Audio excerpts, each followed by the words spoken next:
It's Monday, October 6th. Watching how the Sask party has really turned to an extreme right-wing party is just not something that I want to be associated with. Former Saskatchewan Speaker Randy Weeks joins the NDP after years with the Sask party.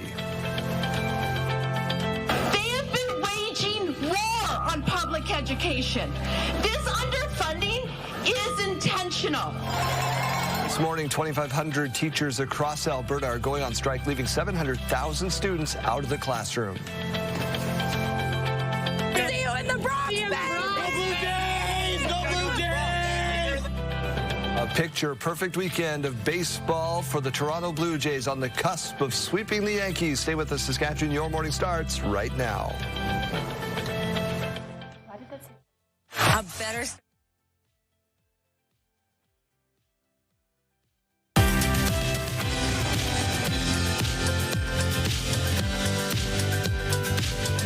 Good morning, Saskatchewan. I am Daryl Rummel. And I'm Kayleen Sawatsky. Thanks for joining us on this Monday morning. OK Blue Jays, of course, the big theme song for the Toronto Blue Jays as they get set to maybe pull off a big win here. All right, I was reading that banner and thinking, what's going on? I know. There you go. The more you know. It was cold. I turned on the heater last night. Yeah, but temperatures this week going to be a bit of a roller coaster, kind of up and down all week. We tried to take family photos yesterday. I thought we were going to have to do it in parkas. So we'll get to your forecast in just a minute. Let's get to news. Hallway medicine is becoming increasingly more common and has become the norm for some healthcare facilities in this country. New video from inside one Saskatoon hospital is shedding light on just how crowded the situation really is. Alison Bamford has one family's frustrating ordeal.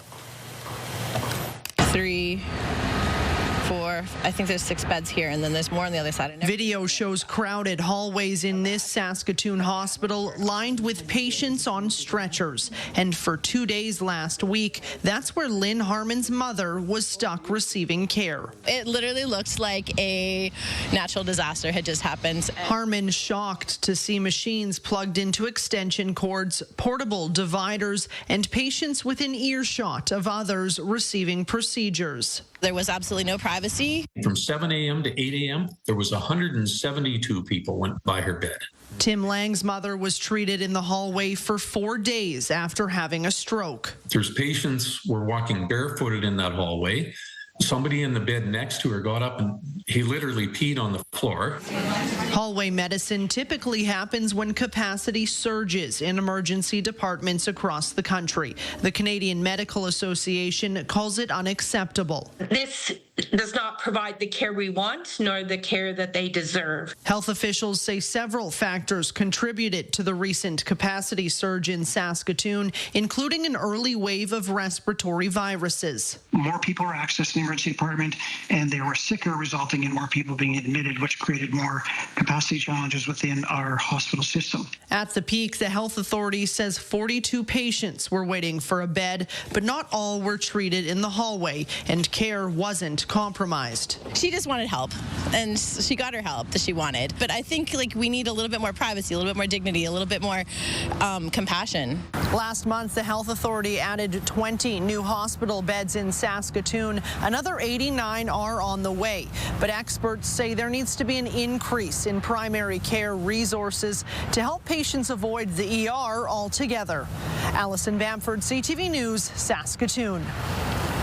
Prime Minister Mark Carney is heading to Washington today, set to talk trade with the U.S. president tomorrow. This is Prime Minister Carney's second trip to the White House since becoming Prime Minister last spring. According to a government source, Mark Carney will be pushing for some relief for the steel and aluminum sectors hit hard by Trump's tariffs. The meeting also comes as the U.S. is set to impose an extra 10% tariff on Canadian softwood lumber. And next week, Trump and Carney could also touch on security issues, including the war in Ukraine and the war in Gaza. Conservative leader Pierre Poilievre is pushing a motion hoping to strengthen the bail system for violent and organized crime. Some police tell me they arrest the same guy 3 times in a day. The same guy. Because he's been released, he's brought back, he's released again. Polyev says under the current liberal rules, repeat violent offenders are getting released too often, leading to tragic and sometimes deadly incidents. The Toronto Police Association and End Violence Everywhere are two of the groups that have thrown their support behind the bill. Parliament is set to vote this week on whether to fast-track the Jail Not Bail Act. Saskatchewan's police watchdog is investigating after a man was killed in a crash while attempting to flee officers near Creighton. This one happened in the early morning hours of Saturday. Police were responding to a report of an assault at a home. When they arrived, they found a man had assaulted a woman, rather. Officers found the suspect driving in the Creighton area. Police used a tire deflation device to try to stop that vehicle, but the driver kept going and slammed into a building about a kilometer down the road. The driver fled on foot. A passenger was found inside suffering from serious injuries and was pronounced dead. He has been identified as 20-year-old man from Deschambault Lake. CERT will now investigate. The 27-year-old from Creighton now faces 5 charges, including fleeing the scene of a collision causing death. He'll be in Laurent Court today. One person has been charged after a fatal shooting near Pine House late last week. Officers found a man suffering from serious injuries on Friday afternoon just outside of town. He was rushed to hospital where he later died. He's been identified as 30-year-old Braden Natamagan. Now, officers say a fight happened between a group of people where a gun was fired. 2 suspects fled by car. 25-year-old Christopher Nolan has been charged with second-degree murder. 31-year-old Kelsey Iron faces 4 charges, including accessory after the fact to murder. Both appear in Meadow Lake Provincial Court later this morning. Over to Alberta now, where no school for students is happening because teachers are on strike. We're in a place where we've got a broken system. It's sick. It's been death by 1,000 budget cuts. And when we get right down to it, we just can't do any more as teachers. We've done our best. It's time for Danielle Smith and her government to step forward and do their best. A province-wide strike is impacting more than 700,000 students across 2,500 public, separate, and francophone schools. Teachers rejected the government's latest offer late last month. The offer included a 12% pay increase over 4 years, a government promise to hire 3,000 more teachers to address class size, and money to cover the cost of COVID-19 vaccines. Alberta Teachers Association President Jason Schilling says teachers want higher pay, better classroom conditions, fair funding, and support for Pride students. Rescue crews are hard at work this hour trying to flee hundreds of hikers trapped by heavy snow on Mount Everest. A snowstorm hit campsites, causing hundreds of people on the eastern side of the mountain to be trapped. About 350 hikers have already been guided to safety, and rescuers are in contact with 200 others. The hikers were trapped at an elevation of more than 4,900 meters, which is a little more than halfway up Everest. The snowstorm struck during a week-long national holiday in China known as Golden Week, which is peak season for tourism. A U.S. federal judge is blocking the Trump administration from sending National Guard troops into Portland. It's unwarranted. It is unlawful. It is un-American. Protesters and federal agents were clashing in Portland over the weekend. The decision to block the National Guard from coming in came late last night after Oregon and California sought a temporary restraining order. The ruling stands until October 19th at least. Hundreds of National Guard troops are also being sent into Chicago, where tensions are already high from ongoing ICE immigration raids. Illinois' governor is accusing President Trump of creating a war zone to justify sending more troops. Toronto Blue Jays head to New York with a chance to sweep the New York Yankees aside after a dominant win over the weekend. Short toe, down, and ball. Oh, baby! Goodbye! Vlad Jr. strikes again! Vladimir Guerrero Jr.'s grand slam was the first in Jays playoff history. The Jays beat the Yankees 13-7. The story of the game was pitcher Trey Savage, 78 pitches, 48 strikes, 5.1 innings, no hits, 1 walk, 11 strikeouts. That breaks the Jays' postseason strikeout record. This was just his 4th big league start. The energy and the passion that this fan base has, and all 44,000 people that were here tonight is special. The Jays still need one more win to move on to the ALCS. Fans have today to catch their breath before Game 3 tomorrow. Shane Bieber takes the mound for the Jays tomorrow. First pitch just after 6 o'clock our time. I was in a soccer meeting yesterday. We were doing indoor soccer coaches meeting, and everybody was like, I hope this thing ends soon because we got to get out of here. Jay's game starts soon. Yeah, well, my husband brought down our second TV from downstairs and made what he called mega living room with multiple TVs so that he could watch multiple sports. Oh, see, he's living. He knows. Yeah. Let's take a look at this morning view because we didn't exactly see the warmest weekend, but we are seeing those temperatures go down as we get farther into autumn. -3 to wake us up in Regina, and that only just came up a little bit. We were sitting at -5 just a few minutes ago, and we have some southwest winds coming in at 13 kilometers per hour for Regina and similar winds for Saskatoon today, but we are seeing some heavier amounts of cloud cover in Saskatoon as the sun starts trying to make its way up. We should see that fully up by about 7:15, sitting at 3 degrees to start our day in Saskatoon. We are going to be seeing some higher wind gusts this afternoon, but mainly focusing down in the southeast area around Estevan there, up to about 45 kilometers per hour. Regina could be seeing similar winds there as well, and Yorkton also impacted by those higher wind gusts later this afternoon. Current temperatures showing that Prince Albert is waking up to 4 degrees. Hudson Bay up at 4 degrees right now as well. Moose Jaw at 0 degrees. Some areas down in that southwest waking up to those negative temperatures there. Swift Current at -1, East End at -3, and Assiniboia at -3 as well. Later on this afternoon, though, we are going to be seeing some temperatures that are right around the seasonal average or just below it. That is the case for Saskatoon and Regina, where Saskatoon will be seeing 11 degrees and Regina up to 12 today, whereas the average for this time of year is about 14 degrees. Moose Jaw hitting that mark this afternoon. Swift Current up to 13 degrees and Weyburn up to 15 degrees. Now, if you're wondering just how regular this is, as we just mentioned, the average for this time of year is right around that 14-degree mark. But last year in Regina, we reached 20 degrees, so we're cooler today than we were back in 2024. 19 degrees for Saskatoon on this day last year. So again, cooler once again. The record for Regina was back in the year 1920. That was 28.3. And for Saskatoon, that was in the year 1980, and that was 27.9. The 7-day forecast for Regina. Again, we're seeing a bit of a roller coaster this week, up to 16 degrees tomorrow, up to 20 degrees on Wednesday. And then we can't get too used to being back in those 20-degree temperatures because we drop down to 15 degrees on Thursday, but then right back up on Friday to 21 and then 22 on Saturday. Some rain on the way for Sunday, up to 9 degrees. Today in Saskatoon, again, 11 degrees, but 17 degrees tomorrow, 18 on Wednesday, down to 15 degrees on Thursday and 21 on Friday, and some more rain on the way for Sunday, up to 9 degrees.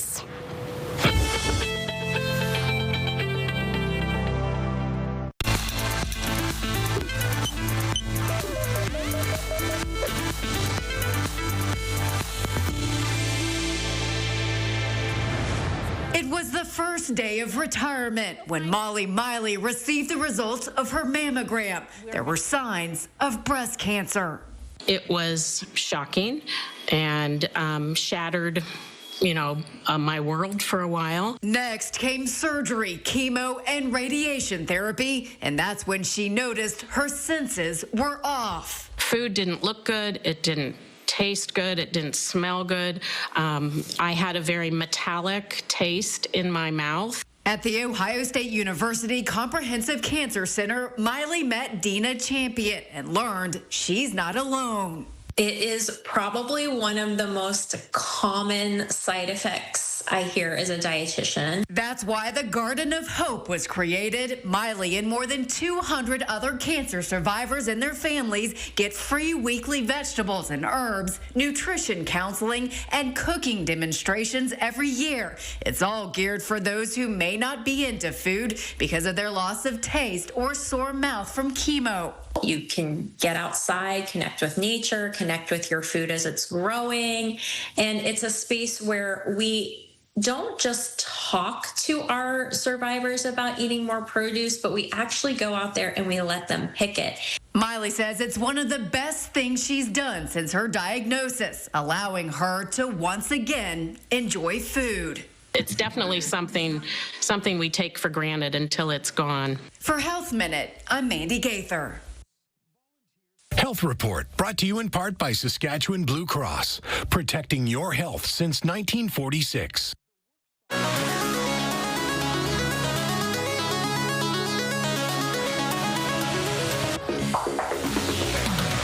Well, in case you missed it, happy Mid-Autumn Festival to those who are celebrating today.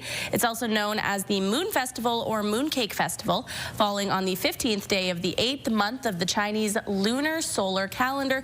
It's a time for families to enjoy the harvest, light, and lanterns and admire what's believed to be the roundest moon of the year. And as we know, tonight is the first supermoon of 2025. It's expected to be the largest and brightest full moon of the year and the first supermoon since November of 2024. So the sky's going to be clear enough for us to see it? Yes, actually. I mean, even driving to work this morning, I was seeing the moon was looking beautiful out there this morning. Well, now we know why. There we go. Supermoon. Get your cameras out and make sure you take some pictures and send them in to us.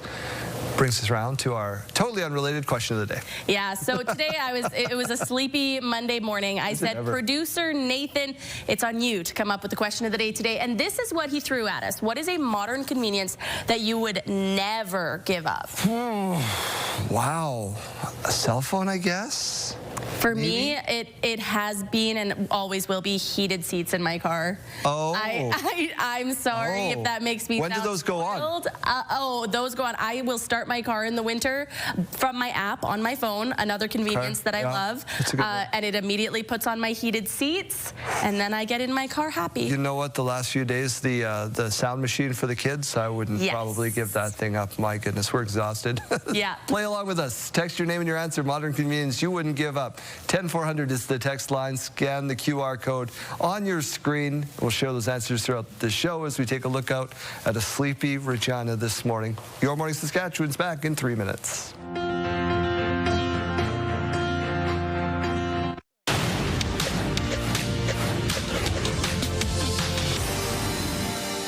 Gold is set to hit another milestone. It's trading at record highs and is closing in on $4,000 US an ounce. A looming U.S. interest rate cut and the prospect of a prolonged U.S. federal shutdown are driving demand. Gold is up 56% this year. Now, lost in the charge to gold is that silver has seen similar gains and is trading at nearly $50 US an ounce. European markets are on a downswing with the news the French Prime Minister has resigned just a month after being appointed. Sébastien Lecornu stepped down just a day after French President Emmanuel Macron named a new cabinet, deepening the country's political crisis. France's stock market is down around 2%.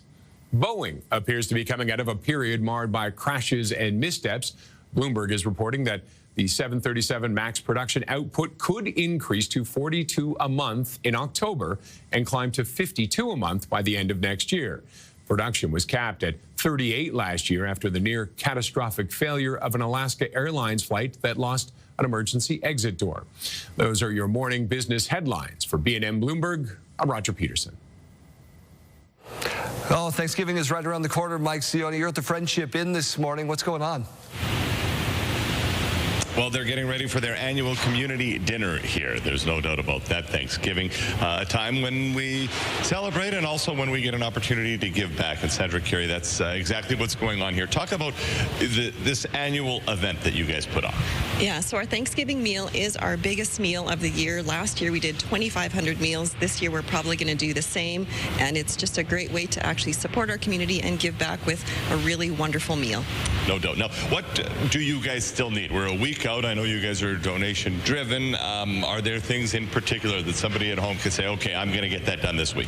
Yeah, well, of course, we're always open to having turkeys and potatoes, and the pumpkin pies are great when those come in too. But of course, we always need finances. It takes $5 to serve a plate, to serve a meal. So finances are great. And we're also taking, it's getting colder now, so outerwear. So mitts, toques, coats, that kind of thing. I love that. And what about the people power? Because this place doesn't just run itself. Volunteers, I mean, that's a huge number of meals. Yeah, for sure. So if you want to volunteer, you can find us. We have about 10 or 12 people in the building at any given time that are helping us serve. We have openings, and so just give us a call, and we're going to get everybody kind of organized to do all the great work. No doubt about it. Well, there you go. Thanksgiving, obviously, the season's changing. You mentioned the outerwear, the necessity for that, and Thanksgiving, I know, well, bring a turkey down, bring some money down, help them out, because there's just so many good ways that you can make a difference here as we, again, head into kind of that holiday season, and Thanksgiving kicks it all off. FriendshipIn.ca if you want more details. All right, Mike, we'll continue talking turkey throughout the morning. Now for a look at our school day forecast, brought to you by CAA School Safety Patrol, working together to keep our school zones safe. If you're heading out the door in Regina, it's a chilly start to the day, sitting at -3. 3 degrees in Saskatoon, though by lunchtime we'll be at 9 degrees in Regina and 10 degrees in Saskatoon. A mix of sun and cloud for both cities expected, but by final bell, 12 degrees is the high in Regina today and 11 degrees in Saskatoon. That is below the seasonal average in both cities, so grab a jacket on your way out the door. As we go to break, here's a look at today's gas prices in Regina. The most common cost to fill up is $1.35.9. You can find regular fuel for as low as $1.19.9. And in Saskatoon, the common cost to fill up $1.39, and you might find the lowest at $1.24.9. Taking a look at the farm markets now, the street price of canola at $543.42 per ton, and the futures price at $607.50 per ton. Amber Durham wheat at $274.93 per ton, and red spring wheat at $240.90 per ton to start the day. And the Canadian dollar begins the day trading at 71.67 cents U.S. After the break, Egypt set to host ceasefire talks to end that war in Gaza. We'll tell you what we know after the break.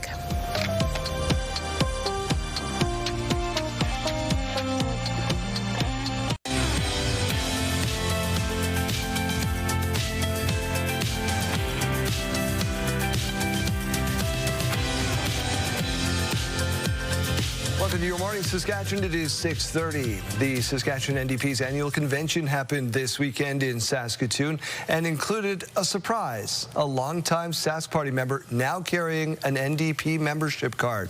Hallie Mandrick reports. The Saskatchewan New Democratic Party convention brought together party members from across the province over the weekend, including many first-time convention goers. It's not often that NDP members from all across the province get to meet in one space, especially 600 of us. During the weekend, NDP leader Carla Beck received the highest post-election review result in the party's history, which means she will continue to serve as party leader. It was also an opportunity for new delegates to learn from those who have been with the party for decades.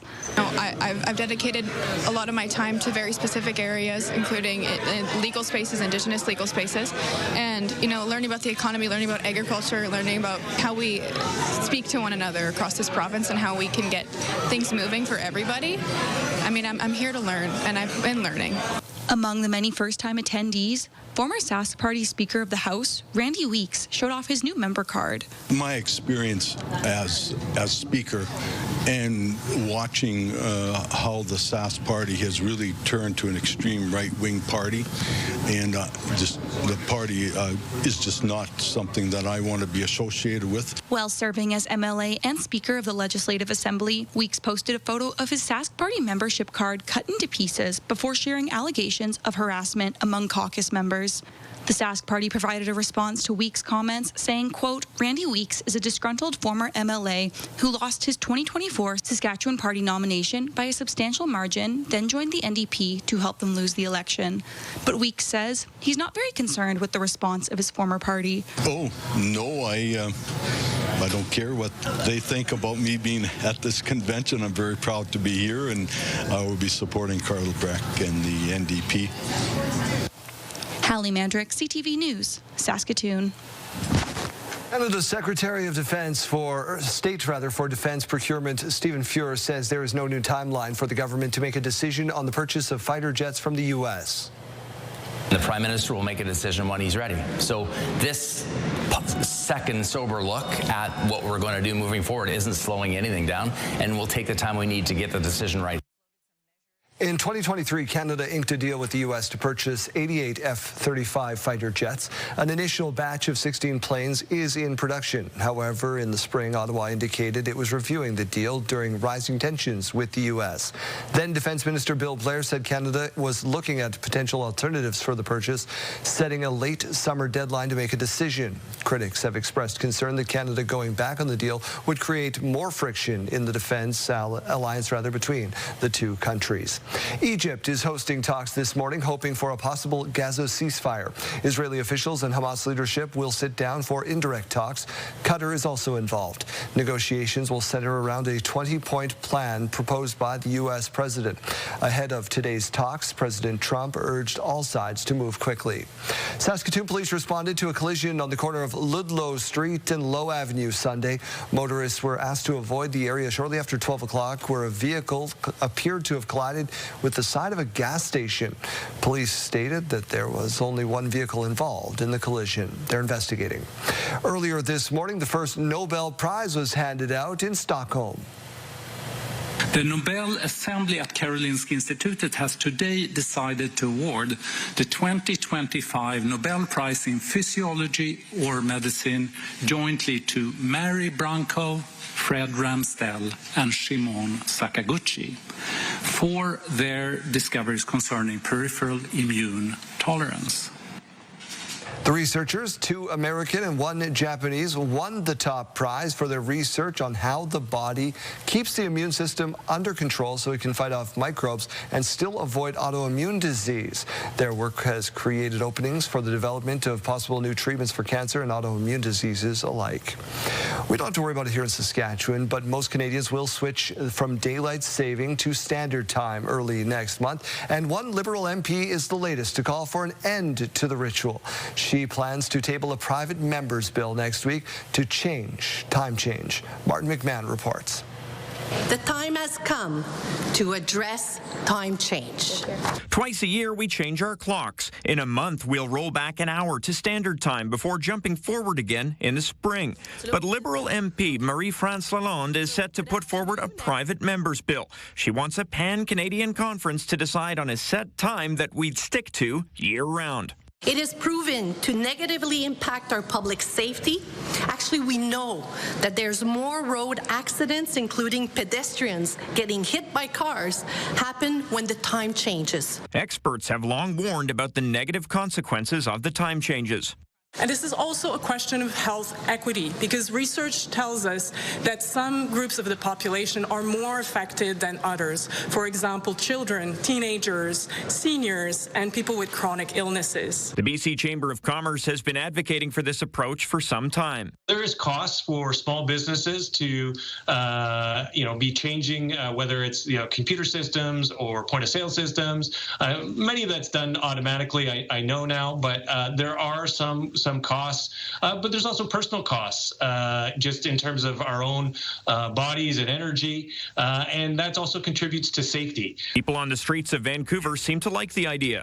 I would prefer not to fall back in the fall and have an hour more daylight. I really don't like it. I find it messes up my sleep, and it takes days to kind of get adjusted. I think it's a good idea to get rid of the daylight savings time. It causes a lot more problems and a lot of shock to people when they set back the clocks. In 2019, BC passed legislation to switch to permanent daylight time. However, the change would happen only if and when Washington State, Oregon, and California do the same. Martin McMahon, CTV News, Vancouver. Interesting debate that we have each and every year, of course. The Saskatoon Blades off to a red-hot start to the WHL season. Right side, Lang walking in alone, cuts to the backhand, scores. Dominic Peter had 2 goals and 2 assists. Hunter Lang, who you just saw there, added 2 more as the Blades beat the Brandon Wheat Kings 6-3 yesterday. The Blades have won 4 of their first 6 to start the year. They are back in action Tuesday when they host Vancouver. Moose Jaw will host Swift Current tomorrow night as well. Let's turn our attention to the Weather Center. And Kayleen Sawatsky, what does today have in store for us? Well, we're seeing temperatures a little bit lower than what we saw last week, but they are a bit of a roller coaster this week. They're going to be going up and down, so stay with me. We're going to take a longer look at that long-range forecast in just a moment here. Let's take a look outside, though, with this morning view. It's brought to you by recyclemyelectronics.ca for a drop-off location near you.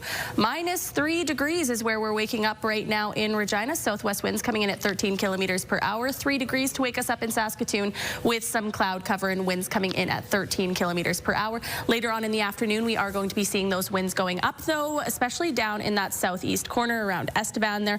All those areas lighting up, though, in yellow. Some areas even reaching a little bit of red there just north of Saskatoon. Could be seeing winds up to about 45 kilometers per hour. Current temperatures now looking about the same as what they were about 30 minutes ago. So Prince Albert still at that 4-degree mark. Hudson Bay at 4 degrees to wake us up.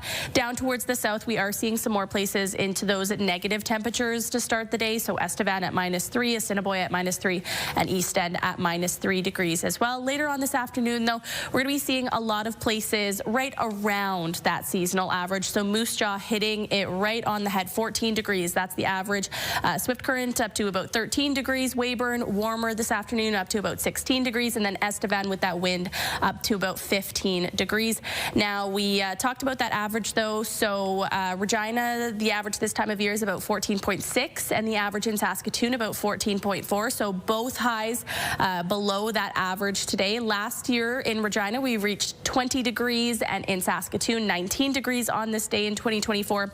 And the record was 1920. That was 28.3 degrees for Regina. And back in the year 1980, Saskatoon saw its record. That was 27.9. Your 7-day forecast for Regina showing, again, as I mentioned, temperatures kind of fluctuating a bit. So going up for the day tomorrow, 16 degrees, and then up to 20 degrees by Wednesday, dropping down to 15 degrees on Thursday, but then right back up on Friday to 21 degrees, 22 degrees on Saturday, and then seeing a significant drop by Sunday down to about 9 degrees with some precipitation expected in Saskatoon as well. 11 degrees today, but 17 degrees tomorrow, 18 degrees by Wednesday, 15 degrees on Thursday, 21 on Friday, 22 on Saturday, and then again, temperatures dropping for the day on Sunday. Your morning just got a whole lot richer. We're giving away a staggering $20,000, and it's time for today's code word. Imagine what you could do with an extra 20 grand. The possibilities are endless. Today's code word is shop. Head to the contest page on our website or scan the QR code on your screen. Enter the code word along with your information for your chance to win CTV Your Morning Saskatchewan's $20,000 giveaway.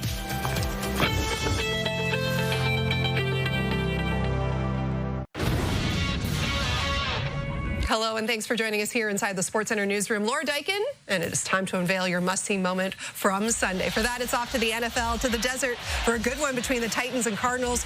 A game that was full of wild moments, including this one right here when Cam Ward picked off by Dadrian Taylor-Demerson. And there goes the football, and it keeps on bouncing. The Titans end up with the touchdown thanks to Tyler Lockett, who jumps on that football. What a turn of events. Should have been a turnover for Tennessee. Instead, the Titans end up with a touchdown. They come back from being down 15 in the fourth quarter to earn their first win of the season. And oh yeah, they also take our must-see moment from Sunday. Well, tonight on TSN, one more game to go in Week 5 in the NFL. It is the Chiefs versus the Jags, and all the action gets underway at 7 p.m. Central Time. That does it for us here inside the SportsCenter newsroom. Have a great rest of the day.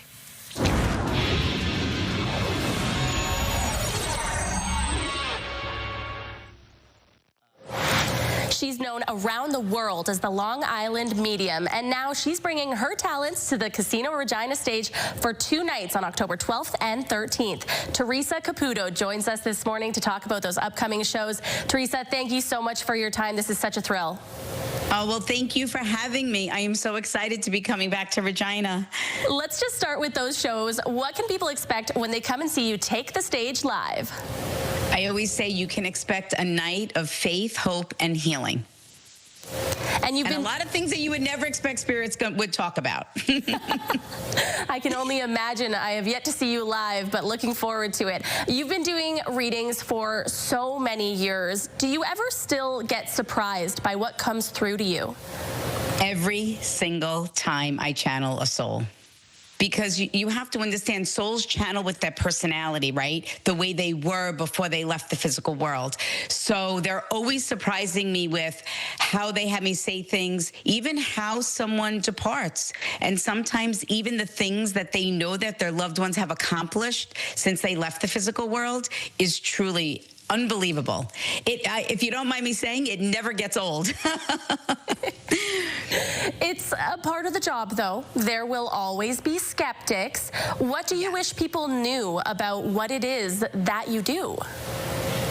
Yeah, well, first of all, I respect that if someone's skeptical. I mean, I get it. I mean, I'm the first one to say that what I do is crazy. But I'm never asking anyone to believe in what I do. I want them to believe in an afterlife. I want them to believe in themselves and knowing that the things that they sense and feel is their loved one's soul reminding them that they're living life through their eyes at that exact moment.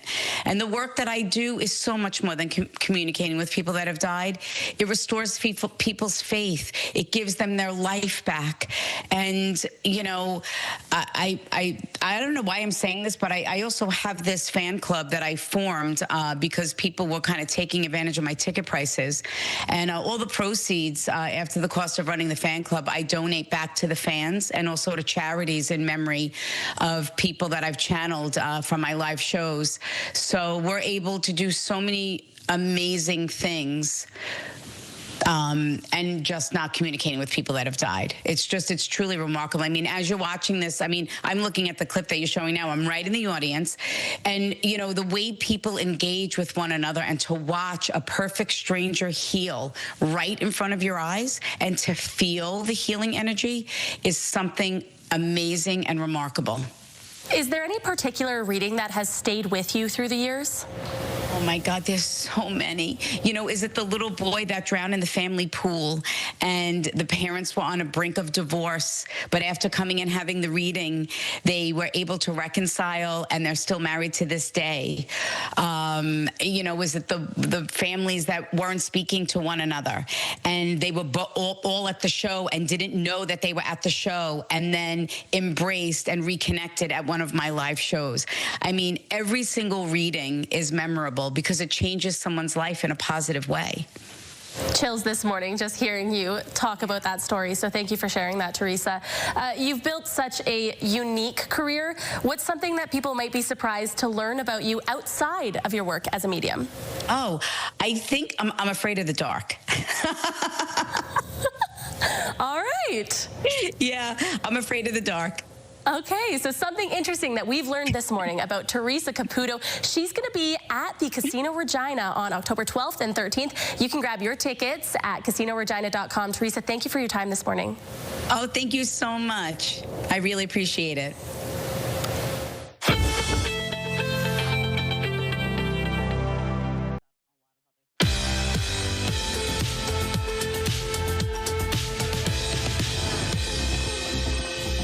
It's October 6th, and we have these milestones to share with you. We'll start with a belated wish from over the weekend. Melissa celebrated her birthday yesterday. We hope you had a fantastic day with love from your family. And celebrating today is Riley. She's turning 8 years old. Happy birthday, Riley. We hope it's a great one with love from your mom, dad, Aiden, and Scotty. If you have anything that you would like to celebrate, send us your milestones to Your Morning Saskatchewan at ctv.ca, but make sure you send those in 1 day in advance.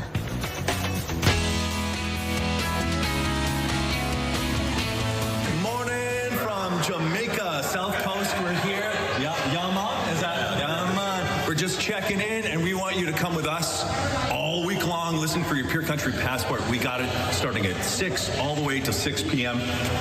We're going to show you some really lovely stuff here. Again, we want you to come and be with us. So we're going to check in. Best room of the resort. You got something for me? Of course, we got something for you. All right, can't wait for you to join us. Again, it's all love. Is that how it is? Yeah, man. It's good stuff. I learned this yesterday. What is that? Yes, that's respect. Respect. All right.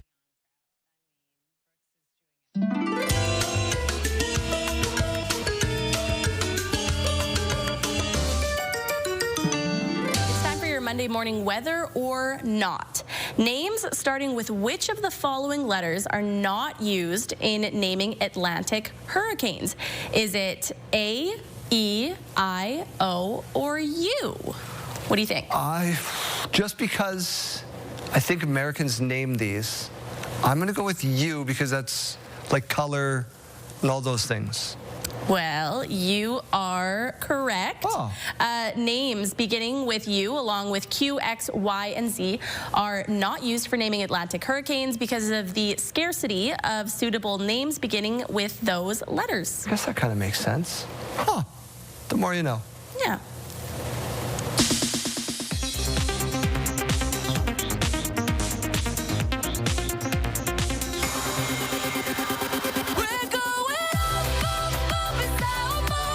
K-pop Demon Hunters is having more than a moment. The soundtrack for the smash hit Netflix animated film returned to the top of the Billboard 200 album chart, beating out the debuts of new albums by Mariah Carey and Doja Cat, among others. We'll see how it fares next week when Taylor Swift's new disc hits the charts. The real horror to this is that it's realistic. The new Resident Evil has added cast members. According to The Hollywood Reporter, Kaylee Reese from True Detective Night Country has signed on for the horror franchise reboot, as has Zach Cherry from Severance. Weapons writer-director Zach Kreger is helming the reboot, which begins filming this month and is due in theaters next September. In a place outside time lies a mystical realm. You can revisit that realm as The Dark Crystal returns to theaters. The iconic live-action fantasy is getting a re-release in honor of the Jim Henson Company's 70th anniversary. Screenings are October 12th and 13th. Info and tickets at fathomentertainment.com. Seeking the great conjunction in Hollywood, I'm David Daniel.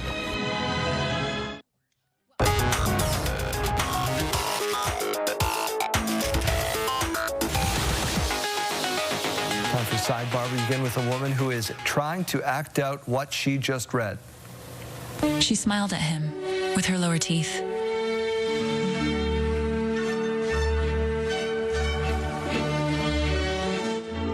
I don't know how you smile with your lower teeth. She tried.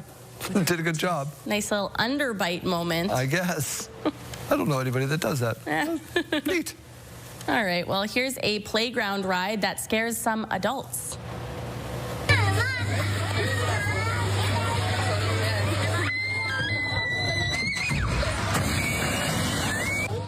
Okay. What a ride. This woman did not expect to be catapulted into the water like that. Her scream proves that. No doubt. What kind of ride is that? Yeah. And where can we try it? Where can we try that? Yeah. I'm very interested in that. Here she goes. Loading her up. Down she comes. Ooh. I wonder how many times it tips over. Yeah. Men and women like different things. That's easy to say. And this wife tried to be the most enthusiastic she could be about her husband's latest purchase. Yeah. Fired. Rugged. Beep, beep. She tried. You got to muster up all the enthusiasm that you can with this one. This is a full Shania Twain song. That don't impress me much. Yeah, like, ooh, great. Rugged. Tires. Beep, beep. Time out. Fill out your coffee cup. Weather, your contest word coming up after the break. It's Monday, October 6th. This is for the Prime Minister to deliver or fail. Tariffs and trade will be on the agenda when the Prime Minister meets with the U.S. President tomorrow. Carney heading to Washington later today. I don't think I remember any something like this weather before. It's amazing for October. Parts of the country are soaking up the heat for this first week of October, but how long will that hot weather last? Side. Lang walking in alone, cuts to the back and scores. And the Saskatoon Blades pick up a big win. Their hot start to the season continues. Stay with us, Saskatchewan. Your morning starts right now.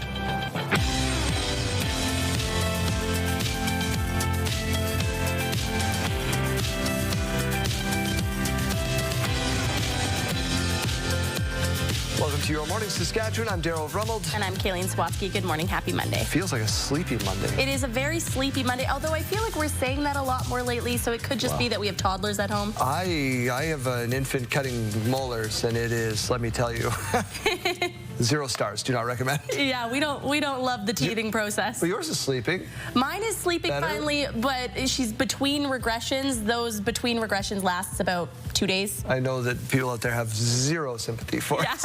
They're like, talk about the news. Yeah, we'll get to that right now. Let's do that. Hallway medicine is becoming increasingly common and has become the norm for some healthcare facilities in this country.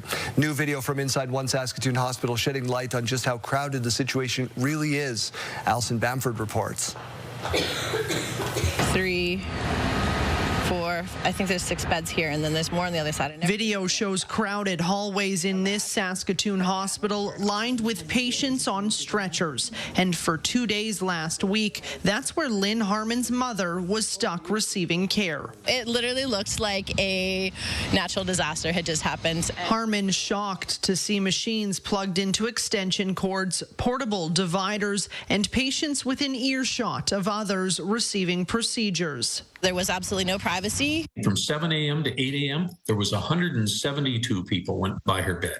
Tim Lang's mother was treated in the hallway for 4 days after having a stroke. There's patients were walking barefooted in that hallway. Somebody in the bed next to her got up and he literally peed on the floor. Hallway medicine typically happens when capacity surges in emergency departments across the country. The Canadian Medical Association calls it unacceptable. This does not provide the care we want, nor the care that they deserve. Health officials say several factors contributed to the recent capacity surge in Saskatoon, including an early wave of respiratory viruses. More people are accessing the emergency department, and they were sicker, resulting in more people being admitted, which created more capacity challenges within our hospital system. At the peak, the health authority says 42 patients were waiting for a bed, but not all were treated in the hallway, and care wasn't compromised. She just wanted help, and she got her help that she wanted. But I think we need a little bit more privacy, a little bit more dignity, a little bit more compassion. Last month, the health authority added 20 new hospital beds in Saskatoon. Another 89 are on the way. But experts say there needs to be an increase in primary care resources to help patients avoid the ER altogether. Alison Bamford, CTV News, Saskatoon. Conservative leader Pierre Poilievre is pushing a motion hoping to strengthen the bail system for violent and organized crime. Some police tell me they arrest the same guy 3 times in a day. The same guy. Because he's been released, he's brought back, he's released again. Pierre Poilievre says under the current Liberal rules, repeat violent offenders are getting released too often, leading to tragic and sometimes deadly incidents. The Toronto Police Association and a group called End Violence Everywhere are two that have thrown their support behind this bill. Parliament is set to vote this week on whether to fast-track the Jail Not Bail Act. Saskatchewan's police watchdog is investigating after a man was killed in a crash while attempting to flee officers near Creighton. It happened in the early morning hours of Saturday. Police were responding to a report of an assault at a home. When they arrived, they found a man had assaulted a woman. Officers found the suspect driving in the Creighton area. Police used a tire deflation device to try to stop the vehicle, but the driver kept going and slammed into a building about a kilometer down the road. The driver fled on foot. A passenger was found inside, suffering from serious injuries and later pronounced dead. He's been identified as a 20-year-old man from Deschambault Lake. CERT will now investigate. A 27-year-old man from Creighton faces 5 charges, including fleeing the scene of a collision causing death. He'll be in court in La Ronge later today. One person has been charged after a fatal shooting near Pine House late last week. Officers found a man suffering from serious injuries on Friday afternoon just outside of town. He was rushed to hospital where he later died. He's been identified as 30-year-old Braden Natmagan. Officers say a fight happened between a group of people before a gun was fired. 2 suspects fled by car. 25-year-old Christopher Nolan has been charged with second-degree murder. 31-year-old Kelsey Iron faces 4 charges, including accessory after the fact to murder. Both will appear in Meadow Lake Provincial Court later this morning. No school for students this morning in Alberta. Teachers are on strike. We're in a place where we've got a broken system. It's sick. It's been death by 1,000 budget cuts. And when we get right down to it, we just can't do any more as teachers. We've done our best. It's time for Danielle Smith and her government to step forward and do their best. The province-wide strike is impacting more than 700,000 students across 2,500 public, separate, and francophone schools. Teachers rejected the government's latest offer late last month. The offer included a 12% pay raise over 4 years, a government promise to hire 3,000 more teachers to address class size, and money to help cover the cost of COVID-19 vaccines. Alberta Teachers Association President Jason Schilling says teachers want higher pay, better classroom conditions, fair funding, and support for the Pride community students. A U.S. federal judge is blocking the Trump administration from sending the National Guard into Portland. It is unlawful. It is un-American. Protesters and federal agents were clashing in Portland over the weekend. The decision to block the National Guard from coming in came late last night after Oregon and California sought a temporary restraining order. The ruling stands until October 19th at least. Hundreds of National Guard troops were also being sent into Chicago, where tensions are already high from ongoing ICE immigration raids. The Illinois governor is accusing the president of creating a war zone to justify sending in more troops. Quebec's law on planned obsolescence is now in effect. That means manufacturers are no longer allowed to sell items designed to fail after a certain lifespan. Shoppers are supposed to be given the info they need to maintain and fix whatever they buy. Companies also now have to make spare parts as well as repair services available at a reasonable price. Plus, the law sets out an expected lifetime for appliances. The price for a cup of Tim Hortons coffee is going up. According to the company, the price hike will average about 3 cents per cup. The Americans are applying tariffs on Brazilian coffee beans coming from all over the world. It's the first time in 3 years Tim Hortons has raised the price for coffee. The company says during that time, the price of the bean has doubled. The final spin took place at Regina's Kings Park Speedway Saturday. Half a dozen vehicles taken to the track for the Speedway before it closes for the season. Open tracks were there until 3 p.m. With mini competitions from 3 to 4 p.m. The competition was themed Pumpkin Bash. Kings Park Speedway will operate next spring, their weekly schedule being released later. The Toronto Blue Jays are one win away from advancing to the American League Championship Series. Deep left field. It is a grand slam for Vladimir Guerrero Jr. Star slugger Vladimir Guerrero Jr. hit a grand slam as the Blue Jays beat the Yankees 13-7. The victory gives Toronto a 2-0 lead in the best-of-5 series over New York AL Division Series. Now, the Jays dumped the Yankees 10-1 in Game 1. The key to Sunday's win was rookie starter Trey Savage in his 4th career big league start. The 22-year-old had 11 strikeouts over 5 1/3 inning with no hits. How about this warm weather that we're experiencing in parts of the country? A warm start to October. It's lovely. We thought we would have to pack sweatshirts and rain jackets, and instead we've had just beautiful weather. It's cold here yesterday, but my oh my, it's been warm in other parts of the country. Ottawa and Montreal hit records over the weekend with temperatures into the high 20s. It was hot in Toronto as well, allowing for the roof to be open for the Jays games. It's expected to be another warm day in the southern part of Ontario and Quebec today. After that, they should see a cool down. As I said, Kayleen, we were dealing with some colder temperatures yesterday, trying to take some family photos out in Condi, and it was very, very, let's call it crisp. Yeah, well, as of right now, Regina is still in the negatives to wake us up this morning. We're seeing -1 just a few minutes ago.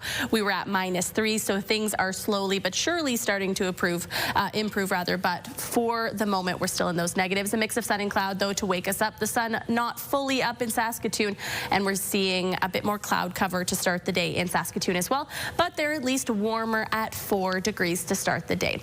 Now, today's wind gusts looking like they are going to be increased in some areas throughout central and southern Saskatchewan. Up to about 45 kilometers per hour is where we're seeing the top ones peak. Yorkton, you can see on the screen, though, could be getting just right above that, 47 kilometers per hour. Current temperatures across the country, as we just mentioned in news, we are seeing some more of that heat to the east today. So Toronto at 19 degrees to wake us up, Ottawa up to 17 degrees already, and Montreal up to 19 degrees. That's warmer than many parts of the prairies are going to be seeing all day. The national forecast for across the country showing Vancouver will be reaching 18 degrees, but Calgary only up to about 14 degrees, Edmonton up to about 11 with that cloud cover, and Winnipeg up to 12 degrees with a mix of sun and cloud. But over in the east, Ottawa reaching 29 degrees today. Toronto just below that, 26 degrees expected. Montreal 29, Fredericton up to 29 degrees, and Halifax up to 27 degrees today. Now tomorrow for Regina, we'll be seeing that high get up to about 16 degrees. 20 degrees on Wednesday, dropping down to 15 on Thursday, 21 on Friday, 22 on Saturday and Sunday, with some rain making its way into the picture. 9 degrees on that day. In Saskatoon, 11 degrees today, 17 degrees tomorrow, up to 18 degrees on Wednesday, dropping down on Thursday to about 14 degrees, back up to about 18 degrees on Friday, 18 degrees on Saturday, and then dropping down to 6 degrees on Sunday when some of that rain is expected.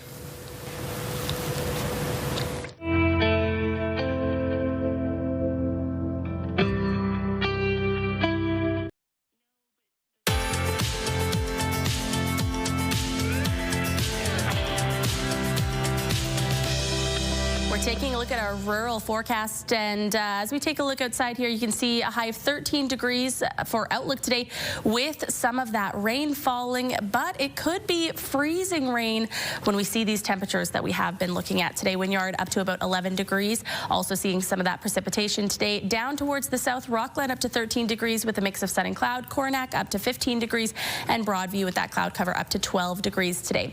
Now let's take a look at Southie, where internet plans up to 1 gig are available from SaskTel. We're seeing mainly sunny skies today, just a few clouds throughout the afternoon, but the winds also going to be increased today, probably coming in between 25 to 45 kilometers per hour. The annual Thanksgiving community dinner is happening at the Friendship Inn, which is where we find Mike Siona standing by with the head chef. Mike, good morning.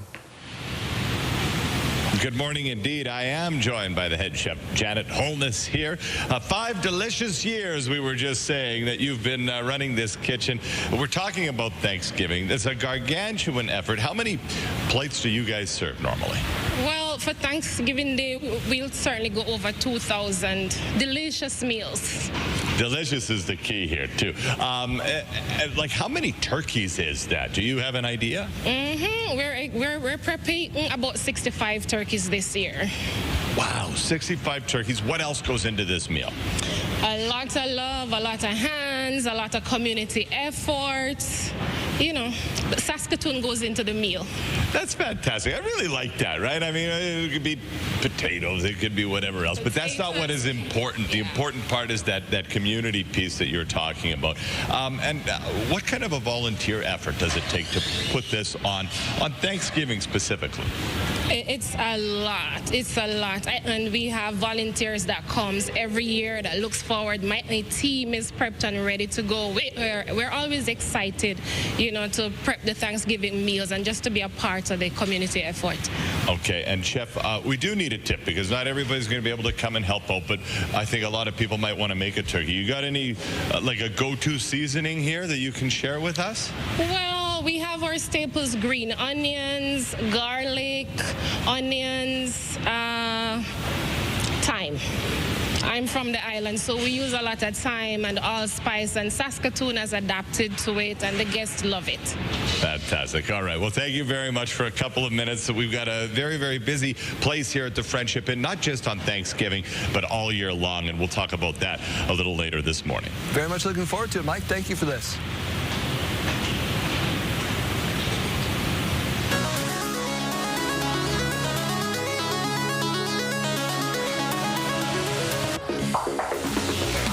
Fun fact about me, Kayleen, growing up, we had 2 parrots. Oh, okay. 2. One was really mean, and the other was a little less mean. Neither knew how to party like this. Electric Avenue, and then we'll take it higher. Oh, we're gonna rock down to Electric Avenue. Okay, that's ridiculous. How do we channel the energy of this bird on a sleepy Monday? Need that so bad. We had one. It was a blue-fronted Amazon. We called it Zach, and it scared our Staffordshire Terrier, like pit bull. Don't those live to be in their 80s or something? Yeah, we gave away. We gave away Lucy for obvious reasons, but Zach caught some sort of thing and didn't make it. But he was way more fun. Not this much fun. That's crazy. Yeah. My goodness. Quick the moves. Question of the day is where we go next. Yeah, so we're asking you today, what is a modern convenience that you would never give up? I said earlier the heated seats and also being able to start my car from my phone. Oh, yeah. We had some love for the remote start on our big board today.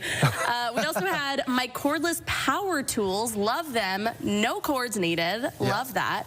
Kim saying home delivery, Amazon, skip the dishes, Costco, same-day delivery, things like that. That's actually why our videographer on the morning show, Ashley, has been telling me to move out to her small town, and I've been saying I can't because I need skip the dishes. That's the one. I need somewhere to deliver me food when I don't want to cook. Remote start in my vehicle, getting some love at the top of the board there. Rhonda saying my dishwasher, putting my hands in dirty food water is just too much. I can agree with that one. That makes total sense. We had another answer on our text line saying pedicures, the massage, so relaxing, and also drive-through, which I didn't used to need as much, but with a child now, and I don't want to get them buckled in and out of the car seat a bunch of times, now I love the drive-through. I know. I used to like going and seeing people. Yeah, and then Tanya saying the modern convenience I wouldn't give up is the heated car seats, the heated steering wheel. Before I had it, I used to laugh at people who raved about it, and now I am one. So don't knock it till you try it, folks. Text us your name and your answer, though, to 10400. Standard message rates may apply. Let us know what's that one modern convenience that you could never give up.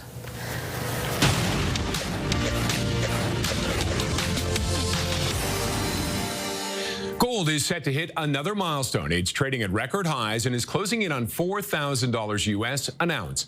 A looming U.S. interest rate cut and the prospect of a prolonged U.S. federal shutdown are driving demand.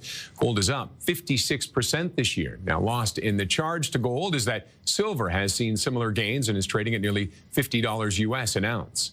European markets are on a downswing with the news the French Prime Minister has resigned just a month after being appointed.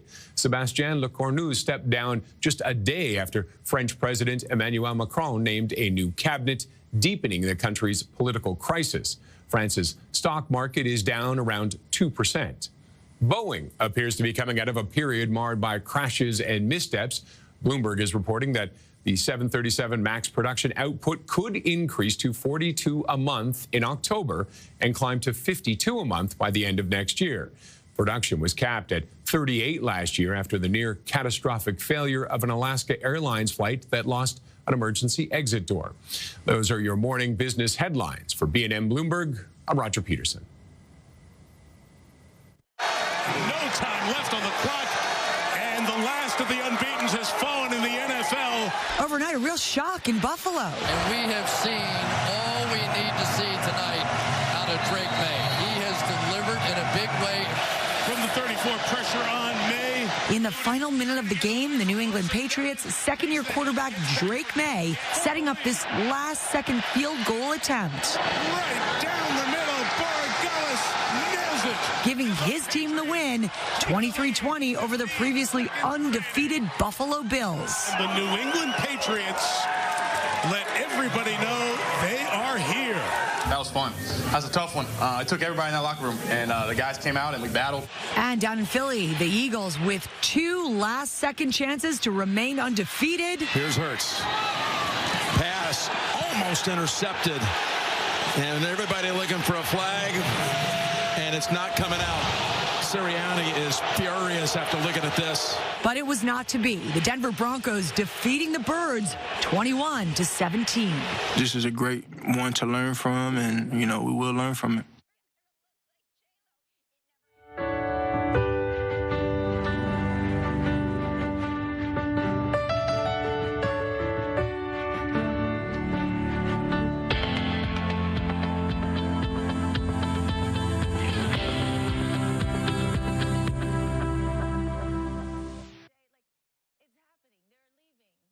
It is time for your morning mystery on this Monday. Apparently, Kayleen, it is a person, and producer Nathan says it is difficult.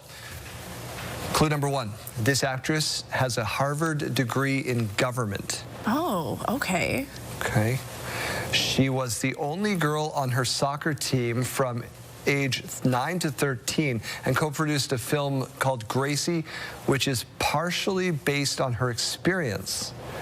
And clue number 3, she was nominated for an Oscar for her acclaimed role as a prostitute in the 95 film Leaving Las Vegas. Write down your answers.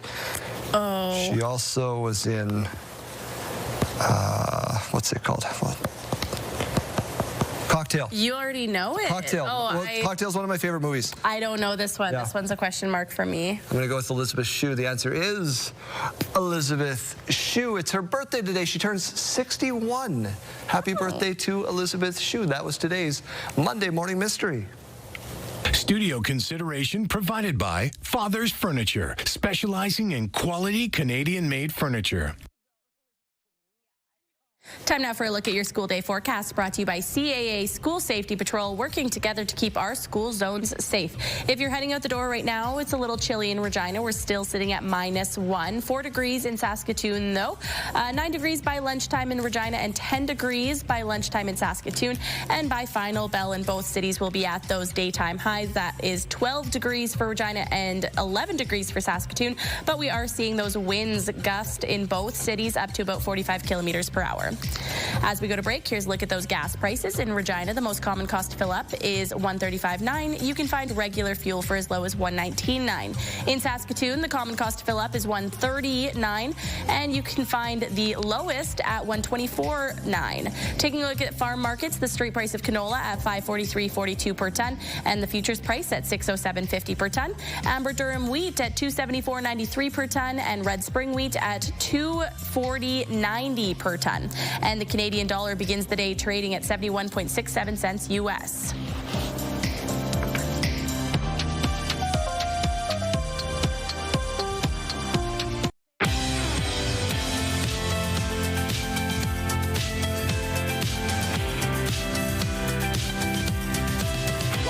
Saskatchewan, it is just about 7:30 on your beautiful Monday. Saskatchewan NDP leader Carla Bank received the highest post-election review score in party history over the weekend. That means she will continue to serve as party leader. A review happens after an election loss in most parties. It happened at this weekend's annual NDP convention up in Saskatoon. Former Sask Party member and Speaker of the House Randy Weeks was also there, declaring he joined after leaving the Sask Party. Supporters say it's an exciting time.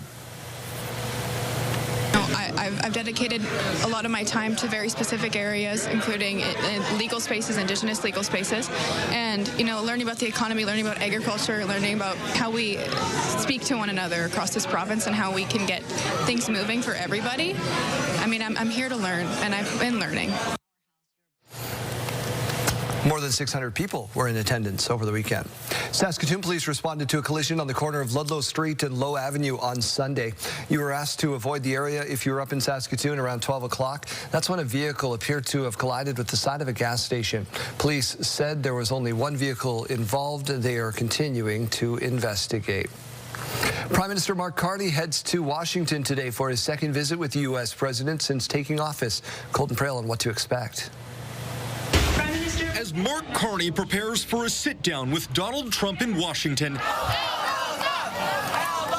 he does so under the weight of his own expectations. He does need to show some progress. The fact that there hasn't been any progress after missing deadline after deadline does make Canadians sort of wonder. Carney campaigned on his strength as a negotiator, and some in Washington say he'll need to use those skills if he hopes to find any tariff relief, with the U.S. president likely to look for more concessions from Canada on trade and national security issues. I think those are some of the toughest issues that we would have expected to see play out in a USMCA or CUSMA review process, but actually are likely to get ironed out much in advance of that. Sources in the federal government tell CTV News they're cautiously optimistic Canada could see some relief on steel and aluminum tariffs, and are willing to brave the president's volatility to achieve it. From his point of view, it's better to take the risk of political failure and go to Washington and meet with President Trump rather than sit in Ottawa and hope that something comes to him. It comes as Pierre Poilievre has held back on attacking Carney's handling of Trump,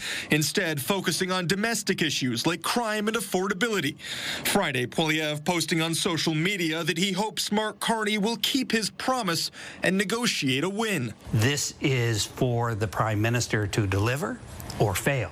And it becomes, in political terms, a very heavy anchor political anchor for the Prime Minister if he fails. It will drag him down. Industry and political experts that CTV News has spoken to are skeptical that a trade deal will be reached on Tuesday, with one former White House official saying they expect talks to focus on security issues, like the wars in Ukraine and Gaza. Top officials are converging in Egypt for key talks today between Hamas and Israel, despite new hope for a possible end to the years-long war. Jeremy Sharon reports.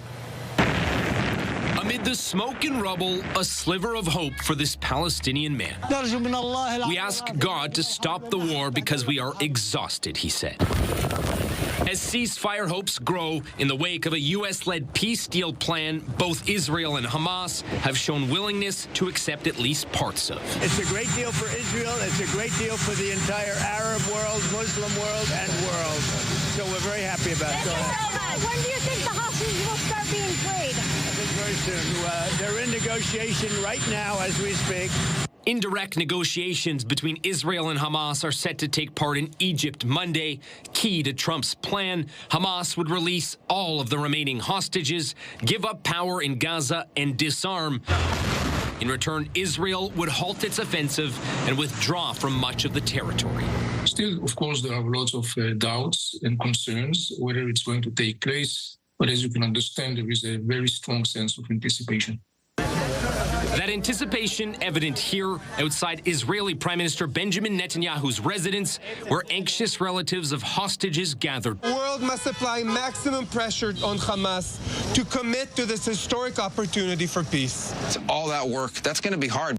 U.S. Secretary of State Marco Rubio called this the closest negotiators have come to getting all the hostages released, but signaled a full peace deal will still take more work. What happens after Israel pulls back to the yellow line and potentially beyond that as this thing develops?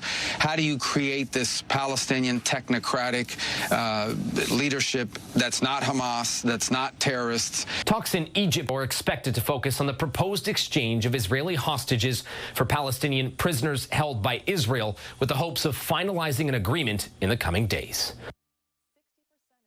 Canada's Secretary of State for Defence Procurement, Stephen Fuhr, says there is no timeline for the government to proceed on buying or not buying fighter jets from the U.S.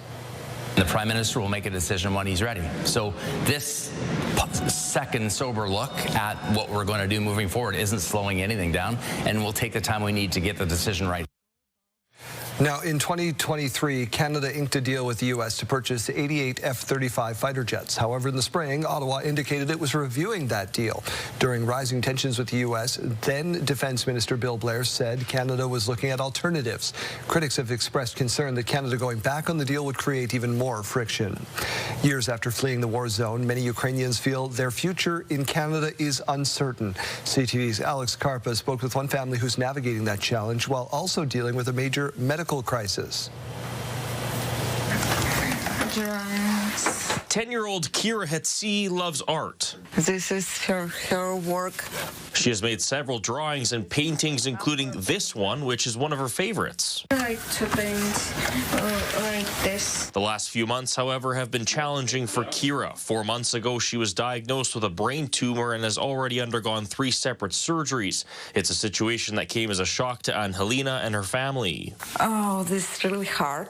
She was forced to leave her job to take care of Kira, who spends all of her time either in the hospital or recovering at home. She's no go to school. Maybe this year she's go to school maybe two weeks. And leaving her job has put a big financial strain on her family. Be the same like before. This is really hard and now is rent a little up. As they deal with financial stresses and Kira's health condition, and Helena said they have another concern, the issue of permanent residency in Canada, which is something thousands of other Ukrainians are also dealing with.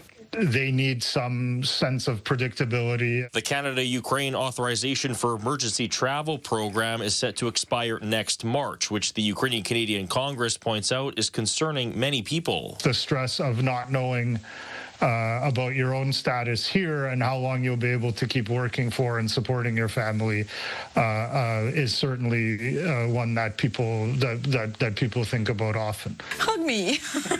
In the meantime, Angelina says they will do everything they can to help Kira as they navigate her health and their future in this country. Alex Carpa, CTV News, Winnipeg. Earlier this morning, the first Nobel Prize was handed out in Stockholm. The two researchers, 2 American and 1 Japanese, won their top prize for their research on the body and how it keeps the immune system under control. Their work has created openings for the development of new treatments for cancer and autoimmune diseases. In commemoration of Truth and Reconciliation, Saskatchewan's Muslim community is organizing an Every Child Matters event in solidarity with Indigenous peoples affected by Canada's residential school system. The group is inviting you to come together, opening up a space to reflect and focus on a path moving forward. Organizers say it's not the first time an event like this has happened, as Regina's Muslim community has built a close relationship with First Nations communities over the years. We hope that they understand that there are people who acknowledge and understand the miseries they have suffered, and they are ready to help them in any way or support them in any way they can. On Saturday, a new tradition was started at Excalibur Cat Cafe around the neighborhood, where cat lovers met with one another with furry friends from a distance in Cathedral. About 60 tickets were sold, and those stopped by on the tour of 8 places to meet a variety of different cats. That rescue partner is Scraps Cat Rescue in Moose Jaw, where Excalibur raised over $700 as of Saturday afternoon. This one is a brand new event. It's happened in places like Halifax and in Toronto. So yeah, we thought we'd bring it to Regina. We have lots of cat-loving people here. We're gonna take off from here at the Cat Cafe. We have 8 other stops in the Cathedral community. People have opened up their homes. We're not going in their homes, but we'll be able to see their cats from their windows, from their porch, and some on harnesses. So we're just going by, we're saying hi, and then moving on to our next stop. Chelsea Legrander, who you just heard from there, says other cities like Halifax and Toronto have conducted similar events, and that's where she drew her inspiration. I know when I was a videographer, a reporter on the field, I loved when people would just sidle into the back of an interview and just do this. So yeah. That was always my favorite. Thanks, Scott. Yeah, it was the best. Always makes us laugh. So fun. Yay, just like honking your horn when you drive by. Yeah. What's going on in the weather today? Well, we're waking up now finally with the sun up, because as we know, that's been getting later and later as we make our way farther into autumn.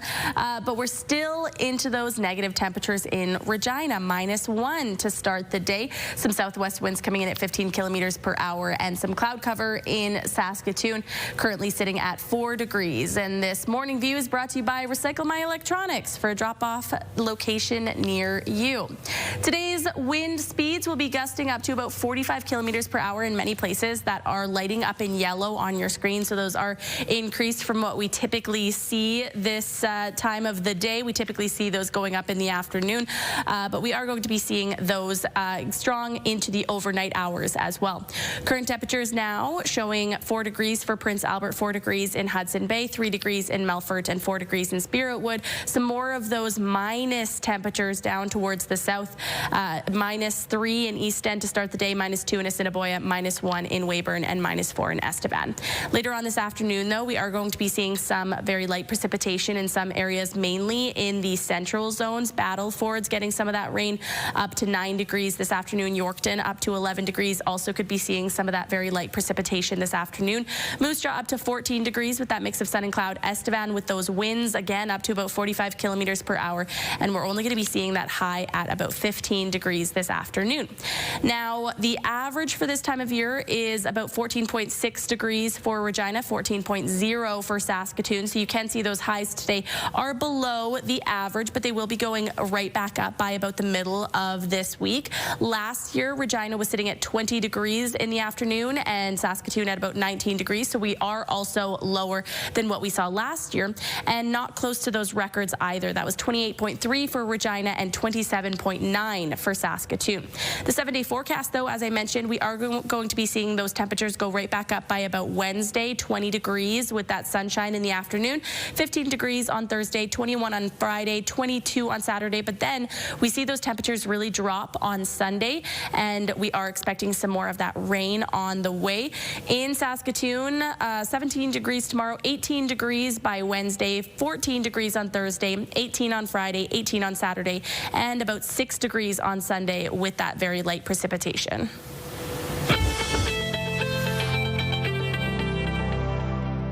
Wardrobe consideration by Colin O'Brien Man's Shop, defining contemporary style for over 20 years.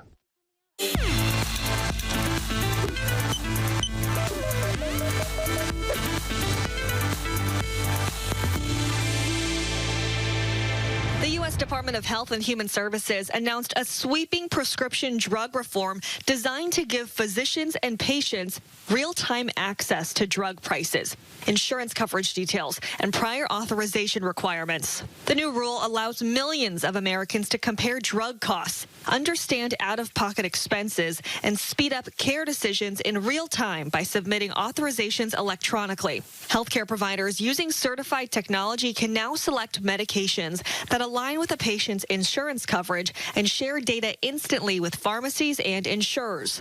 According to HHS officials, this will reduce clinician workloads, improve patient outcomes, and save billions in administrative costs, all while making care more affordable and transparent. For more information, visit hhs.gov or medicare.gov. With this Medical Minute, I'm Jacqueline Lee. Listen up, we're talking hearing with Candace Fisher from Fisher Hearing, and we've been discussing the signs of hearing loss in recent months, but let's continue that conversation further, Candace. Why is treating your hearing loss so important? Well, we know from the talks that we've been having that hearing loss impairs cognition. Cognition, of course, loss of that can lead to the risk of increasing the risk of dementia. And the Lancet, which is one of the most recognized medical journals, they released a study in 2020, and they were identifying untreated hearing loss in midlife as the most modifiable risk factor. So something that we can do to try and decrease those risks over time. And in 2023, the Achieve study indicated that in older adults at increased risk for cognitive decline, treating hearing loss with hearing aids slowed down loss of thinking and memory abilities by 48% over 3 years.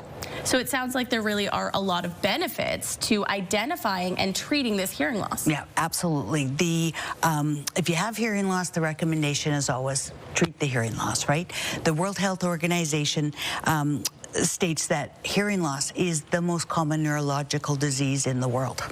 How prevalent is it here in Canada? You know, great question. Stats Canada says that approximately 60% of us between the ages of 20 to 79 and above have some degree of hearing loss. And I think they've got a graph up about this. But just to indicate too, because something else that we've been talking about, even mild hearing loss, which I've got outlined here in the red and you can see on the chart, even mild hearing loss increases the risk of dementia 2 times and the risk of falls by 3 times. So there's things aside just from the fact that we can't hear and understand that are going to impact our life.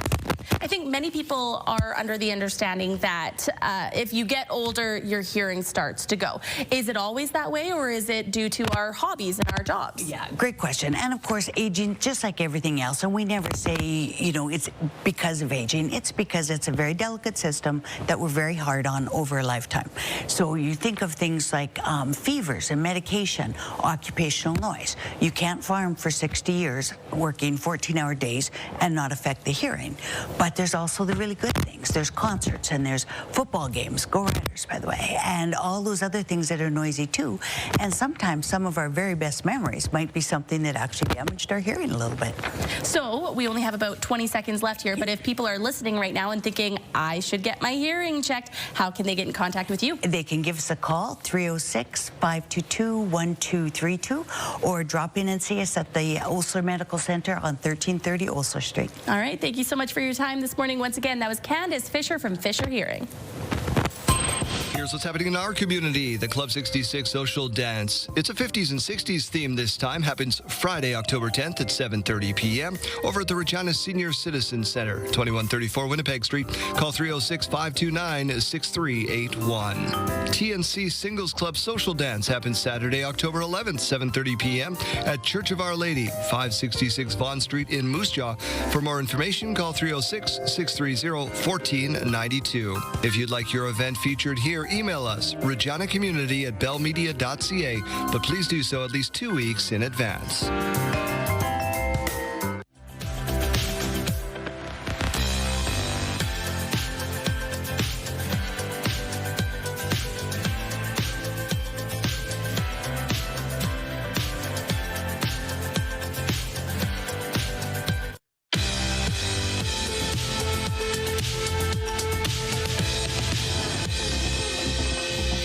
It's October 6th, and we have these milestones to share with you. We'll start with a belated wish from over the weekend. Melissa celebrated her birthday yesterday. We hope you had a fantastic day with love from your family. And celebrating today is Riley. She's turning 8 years old. Happy birthday, Riley. We hope it's a great one with love from your mom, dad, Aiden, and Scotty. If you have anything that you would like to celebrate, send us your milestones to Your Morning Saskatchewan at ctv.ca, but make sure you send those in 1 day in advance.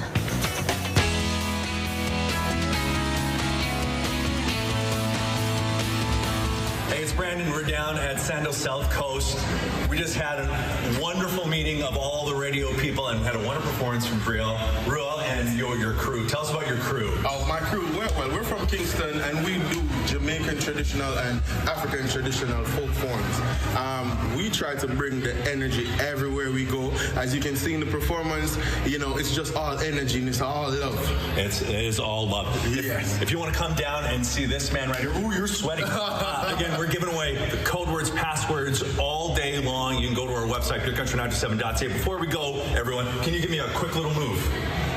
All right, so just knock your knee. This is dinky mini. This is the Jamaican traditional. So you just knock your knee and you go to the side, to the side, to the side. Yeah, yeah, that's it. All right, let's go. It's all love at South Coast. Right. Sandals, baby.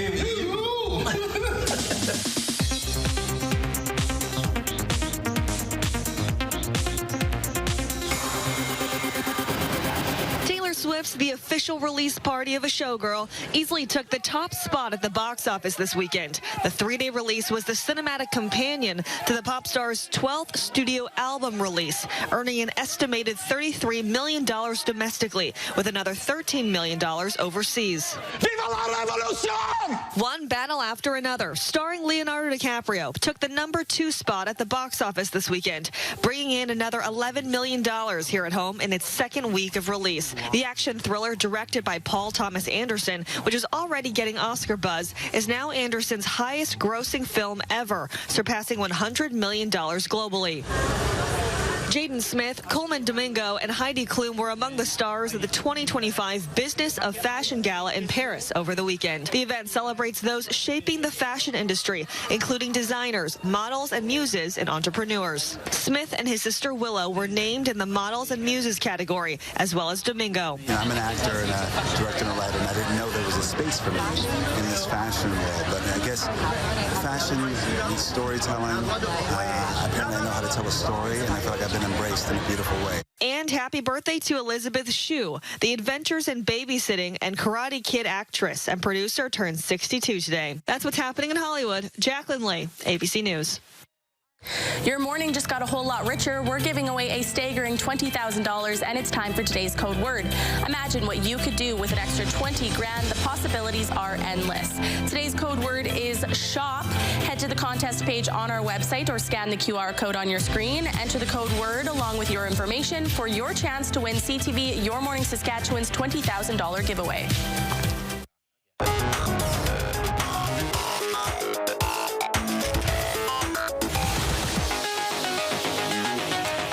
Monday, but this woman knows how to kickstart a week.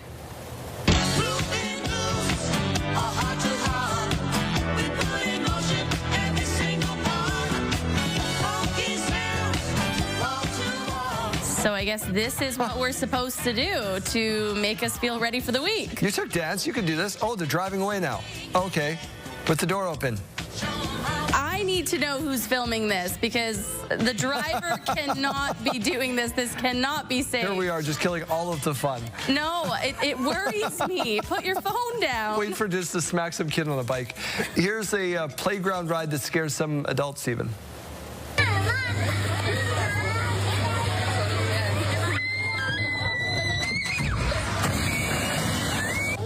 I would dare say this isn't a playground, but maybe a small little theme park somewhere. That's something. I was going to say, I think it's giving the energy that some dad was just like, I know what I can build. Oh, yeah, could be. Yeah. Reminded me of Callaway Park in Calgary. I have thoughts and opinions on Callaway Park, which aren't all positive. The Flintstones theme. All right, what else you got for us? Well, now to a woman who is trying to act out what she just read. She smiled at him with her lower teeth.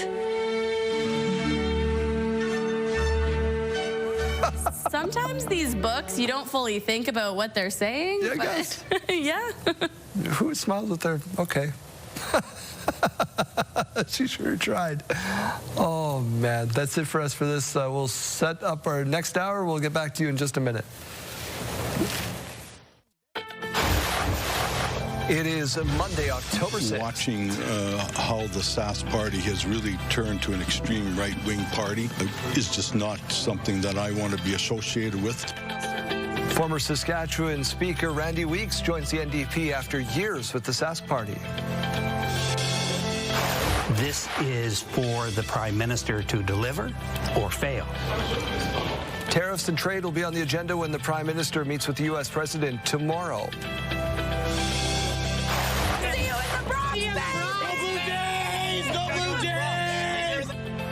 Well, Blue Jays put up a whole ton of runs, sweeping aside the Yankees in the first two games. We'll get a little bit of reaction from their star pitcher. Stay with us. Saskatchewan Your Morning starts right now.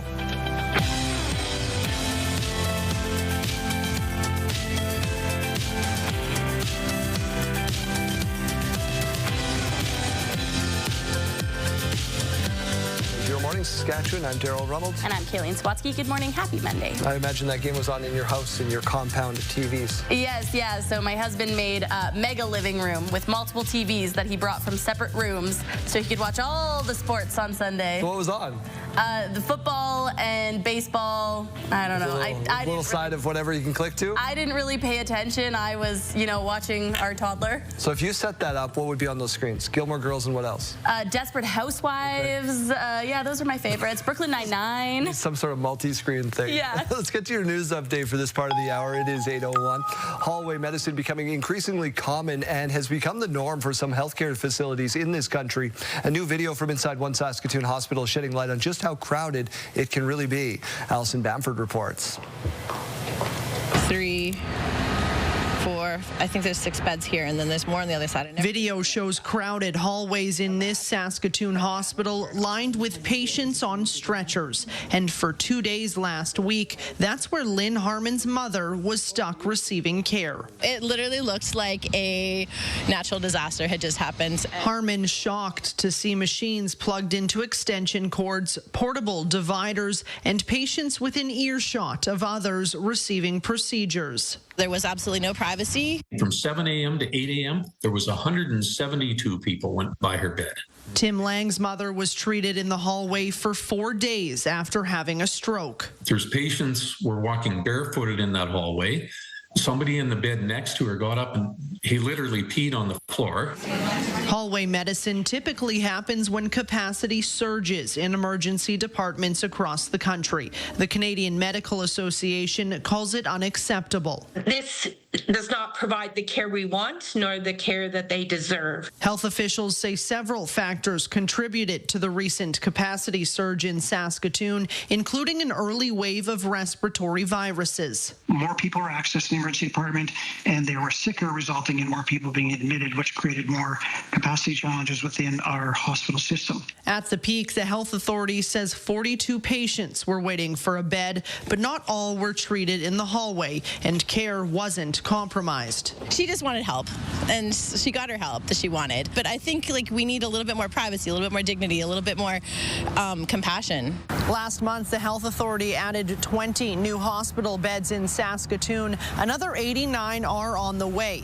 But experts say there needs to be an increase in primary care resources to help patients avoid the ER altogether.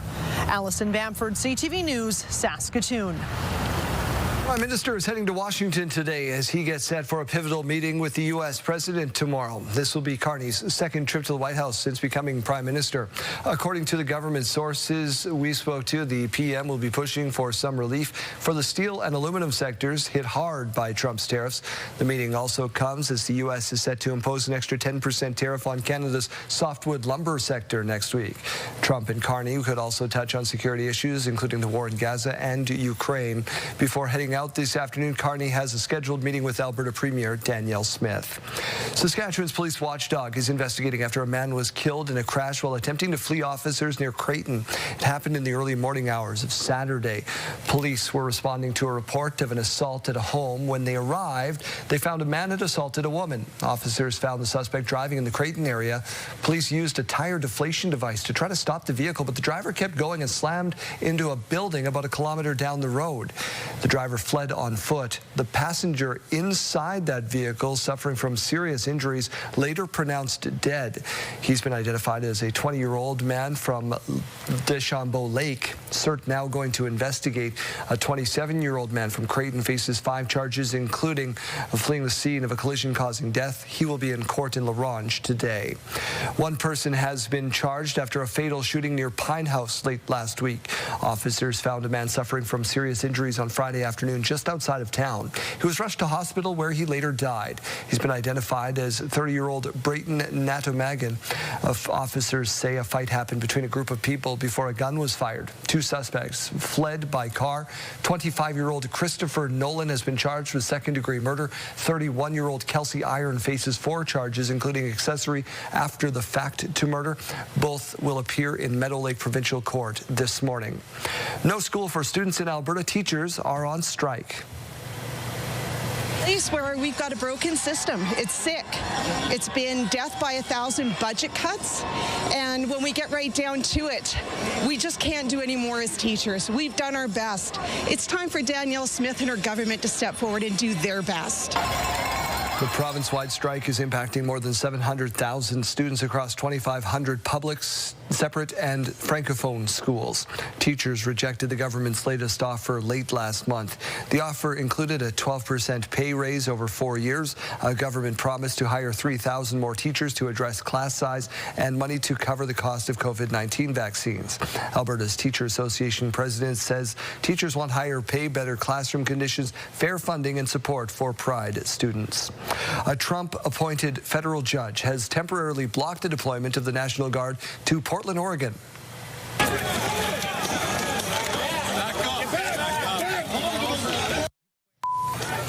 It was not, this was not before a clash between protesters and federal agents outside the city's ICE headquarters. Trump had ordered the deployment of 200 National Guard troops to Portland in the name of quelling protests in this facility. There are reports now 1 person has died after a snowstorm trapped hundreds on Mount Everest. Hundreds of hikers left stranded, faced with relentless snowfall and extreme cold conditions, many of whom were suffering from hypothermia. More than 200 hikers are said to be stranded on the eastern slopes in Tibet, an area popular with climbers and hikers. Hundreds of local villagers and rescue workers have already guided 350 to safety. Quebec's law on planned obsolescence is now in effect. That means manufacturers are no longer allowed to sell items designed to fail after a certain lifespan. Shoppers are supposed to be given the info they need to maintain and fix whatever they buy.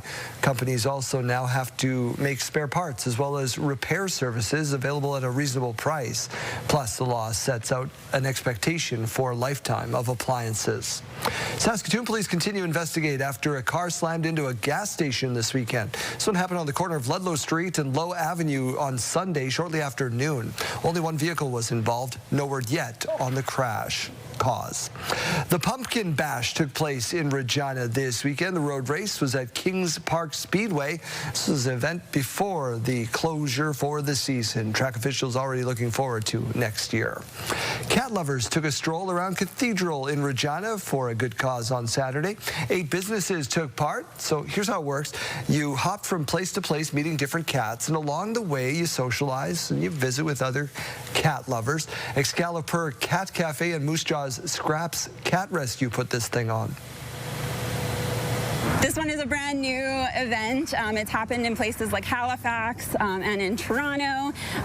So yeah, we thought we'd bring it to Regina. We have lots of cat-loving people here. We're gonna take off from here at the Cat Cafe. We have 8 other stops in the Cathedral community. People have opened up their homes. We're not going in their homes, but we'll be able to see their cats from their windows, from their porch, and some on harnesses. So we're just going by, we're saying hi, and then moving on to our next stop. Other cities like Halifax and Toronto have conducted similar events. The price of your Tim Hortons coffee is going up. Are applying tariffs on Brazilian coffee beans coming from all over the world.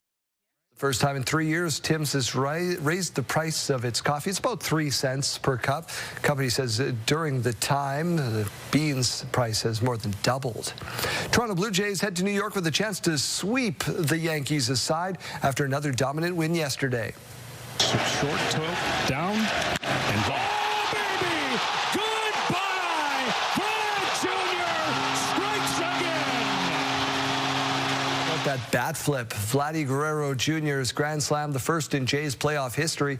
They beat the Yankees 13-7. The story of the game, though, was Trey Savage, 78 pitches, 48 strikes, 5 1/3 innings pitched, no hits, 1 walk, 11 strikeouts, breaking the Jays' postseason strikeout record. And this was just his 4th big league start. The energy and the passion that this fan base has, and all 44,000 people that were here tonight is special. Jays still need 1 more win to move on to the ALCS. Fans have a chance to catch their breath. No game today. Game 3 is tomorrow when Shane Bieber takes the mound. It is about a 6 o'clock first pitch in that one. Let's get to our weather forecast. Join Kaylee Sawatsky. This is the time of year where you wear a different set of clothes when you leave the house in the morning to noon, and then when you come back home at the end of the day. Yeah, it's the heat on in your car as you drive to work, and then the air conditioning as you're driving home. It's a very inconvenient, awkward time of year. One of my favorites, though, I love fall because I love those colors behind us there in this morning view.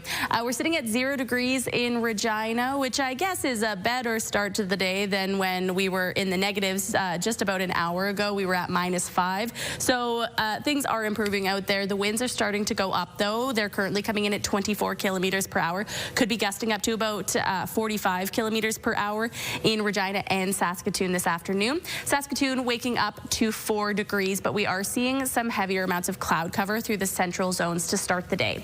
Today's wind gusts showing that we could be seeing that 45 kilometer per hour wind gusts up in many places, particularly down in the southeast. So Estevan going to be seeing a lot of those winds today. Yorkton also going to be seeing them, however, and some areas also northeast of Saskatoon. Current temperatures now showing that Buffalo Narrows still in those negatives, -1 to start the day. Nipawin at 5 degrees, Hudson Bay at 3 degrees right now.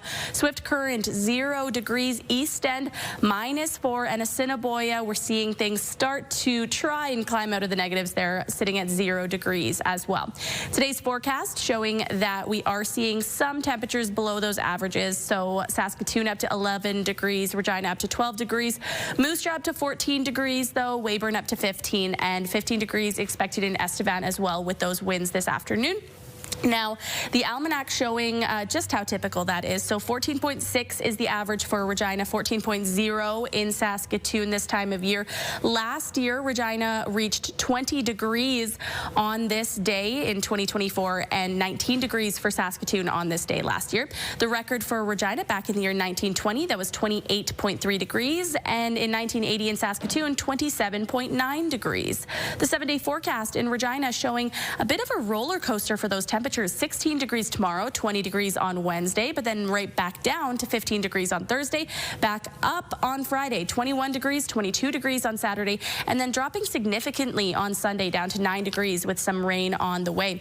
In Saskatoon, 17 degrees tomorrow with a few more clouds on the way again. 18 degrees on Wednesday, though, with that sunshine. 14 on Thursday, 18 on Friday, 18 on Saturday, and then dropping down to 6 degrees on Sunday with that light precipitation on the way.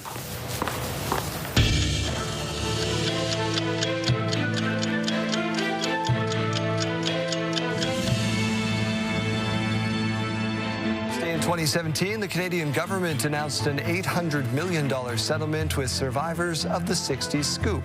On October 6, 2003, Michael Jordan retired from the NBA for the final time.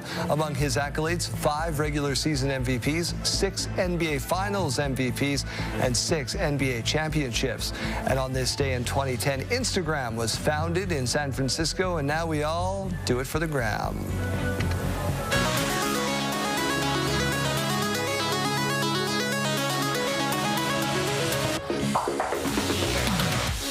Well, Taylor Swift owns the charts and the box office.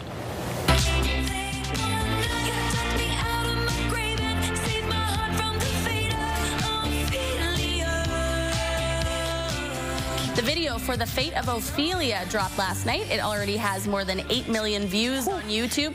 According to Spotify, the single was the most streamed song in a single day in its history. Life of a Showgirl had the most single-day streams for an album so far this year. And to top it all off, Swift's album release party cinematic experience thing was #1 in the weekend box office, taking in $46 million worldwide. We need to learn how to market like she does. Yeah, we gotta find out who does her public relations. Agree, disagree, or like, don't like. You gotta respect the game. You see her everywhere. The hustle. Question of the day is where we go to next. A modern day convenience you would never, ever give up. And we have a lot of varying answers. Yeah, and you know what? They're making me feel better this morning because I said earlier on the remote start on my car with the heated seats, and I thought that made me sound very spoiled. But a lot of answers today making me feel better, especially Brenda saying online shopping. That is a guilty pleasure as well. Daryl, you always say something shows up at your house. Yeah, something. It's like Sarah sends the Amazon guy to check on me to make sure I'm okay. Yeah.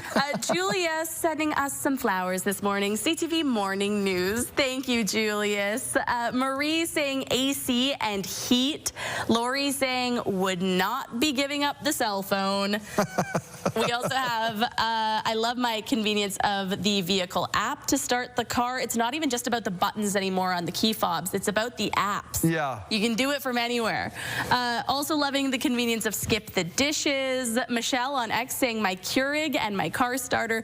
And Tracy saying iPad, computer, and coffee machine. I like that she didn't use any punctuation there, and Tracy plays along all the time, so I feel like I can have a little fun with her. Yeah. No, so that's an iPad, coffee machine. It's all in one. All in one. It's for her. Yeah. Another answer saying my cordless power tools. Love those without the cords. Kim saying home delivery, Amazon, skip the dishes, Costco, same-day delivery. We live in that world where same-day delivery, it's same-day everything, right? Yeah, it's so we don't have patience for anything. You're right. Yeah, thank you so much for your answers for today's question of the day.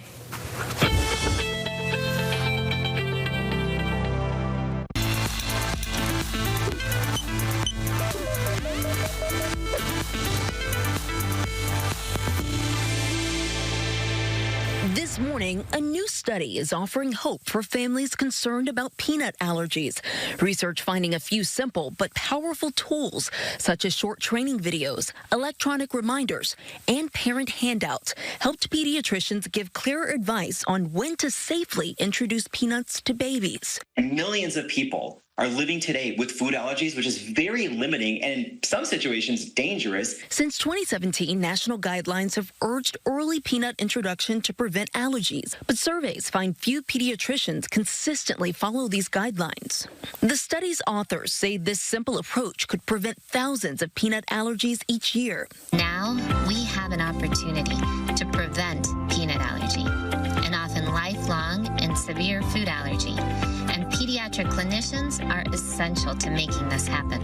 The training videos are meant to educate doctors on how to best navigate peanut allergies with their patients. These handouts for parents include recipes for how to introduce peanut protein to a baby's diet. And electronic prompts like this remind clinicians to evaluate their patient for peanut product information during their 4 or 6 month checkups so they can talk to families about it early. Researchers say starting peanut-containing foods between 4 and 6 months can lower a baby's risk of developing a peanut allergy by more than 80%. With the use of these new tools, the data shows doctors were nearly 15 times more likely to follow allergy prevention guidelines. Morgan Norwood, ABC News, New York. Health Report, brought to you in part by Saskatchewan Blue Cross, protecting your health since 1946. Details are emerging about the arrest of former NFL quarterback Mark Sanchez this morning. He was involved in an altercation in Indianapolis. Aaron Katersky with what we know so far.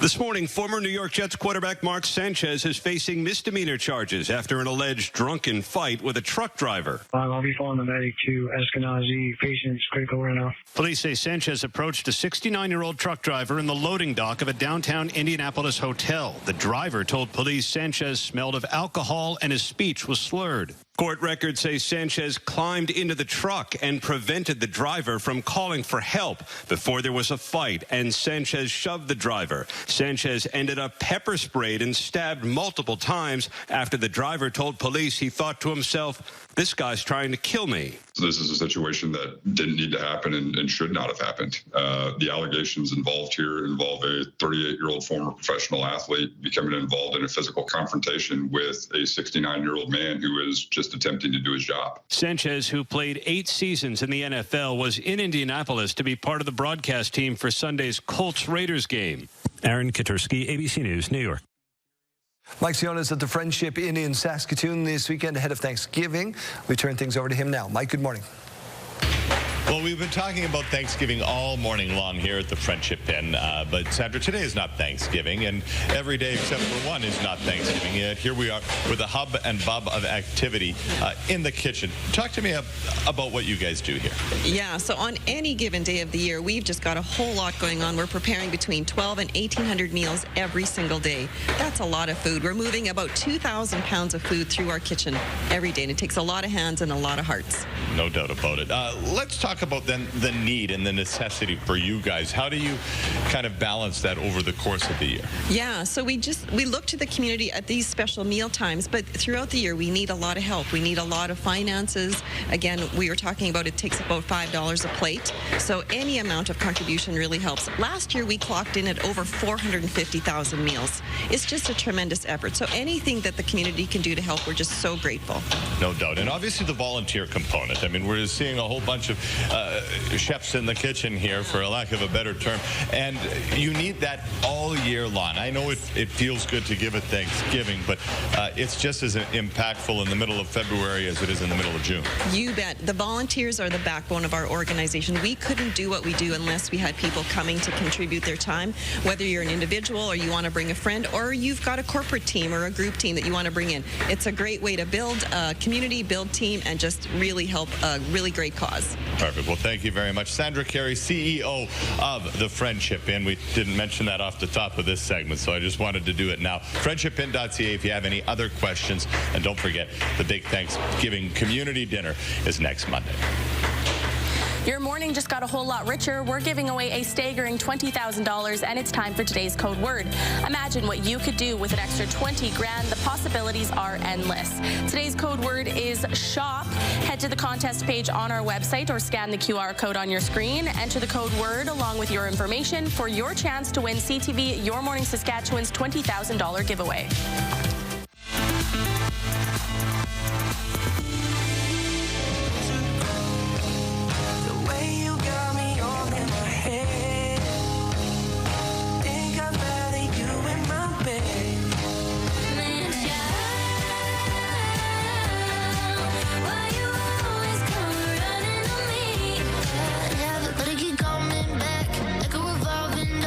I want you less, but I just want you more. Till you keep coming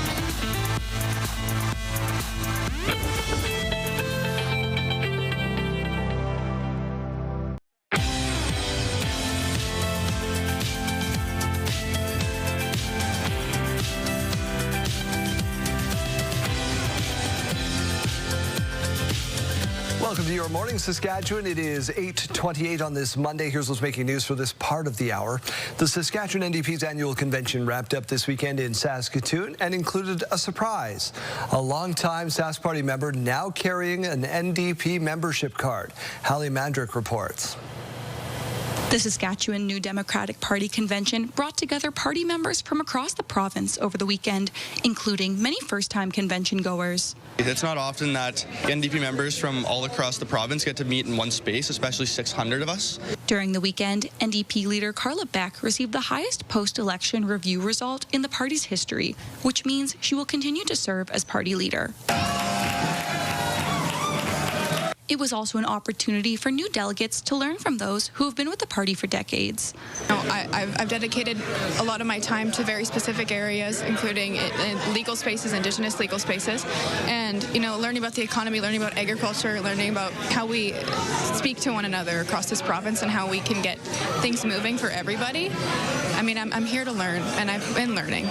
Among the many first-time attendees, former Sask Party Speaker of the House, Randy Weeks, showed off his new member card. My experience as Speaker and watching how the Sask Party has really turned to an extreme right-wing party, and the party is just not something that I want to be associated with. While serving as MLA and Speaker of the Legislative Assembly, Weeks posted a photo of his Sask Party membership card cut into pieces before sharing allegations of harassment among caucus members.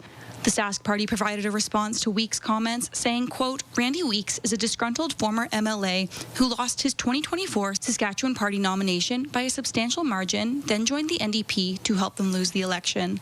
But Weeks says he's not very concerned with the response of his former party. Oh, no, I don't care what they think about me being at this convention. I'm very proud to be here, and I will be supporting Carla Beck and the NDP. Hallie Mandrick, CTV News, Saskatoon. In other news this morning, dozens of volunteers took to Regina streets last week for the annual point-in-time homeless count, finding out approximately how many people are experiencing homelessness. Wayne Mantica reports. These volunteers ventured down streets and dark alleys in Regina's heritage neighborhood in search of people who don't have housing. Is there anything that would stop you from finding a house other than you don't have your ID? They found folks in need of help at every turn. If you need help with applying for ID, applying for other things. Earlier in the evening, about 150 volunteers met in North Central for instructions on how to conduct the survey and how to stay safe. If you treat everybody with respect, I'm not scared of walking down the alleys because I'm not looking for anything. I just want to make a difference in these people's lives, and that's where they have to be to find safety is in the back lane. I have a great team with me tonight to do the pick count, and we're sticking together as a group. A higher count could bring more housing dollars. By having those numbers, it allows us to see where we have to focus some of our dollars on, like where can we invest in. The volunteers also encountered people who do have a place to live, but see the need in their neighborhood. I was homeless back in the day, so I know how they feel. I've been through this. It's crazy. This man carries a naloxone kit, which he has used to aid 16 overdose victims. I'm a citizen, man. I'm not the paramedics. I shouldn't be seeing it that much. All want lives improved. I would love to see you in a house and to see you smile and be able to hold your head up and go, you know what? We got this. It could take a couple of months to tally the point-in-time results. Last year, 824 individuals were found without housing. Some expect this year's number could go higher. Wayne Mantica, CTV News, Regina. Canada's Secretary for State for Defense Procurement, Stephen Fuhr, says there's no timeline for the government to make a decision on the purchase of fighter jets from the U.S. The Prime Minister will make a decision when he's ready. So this second sober look at what we're going to do moving forward isn't slowing anything down, and we'll take the time we need to get the decision right. In 2023, you'll remember Canada inked a deal with the U.S. to purchase 88 F-35 fighter jets like you're seeing on your screen. An initial batch of 16 planes is in production. However, in the spring, Ottawa indicated it was reviewing the process. Then Defence Minister Bill Blair said Canada was looking at potential alternatives to the purchase, setting a late summer deadline to make a decision. Critics have expressed that will create more friction. Egypt is hosting talks this morning, hoping for a possible ceasefire in Gaza. Israeli officials and Hamas leadership will sit down for indirect talks. Qatar is involved in that as well. Negotiations will center around a 20-point plan proposed by the U.S. president.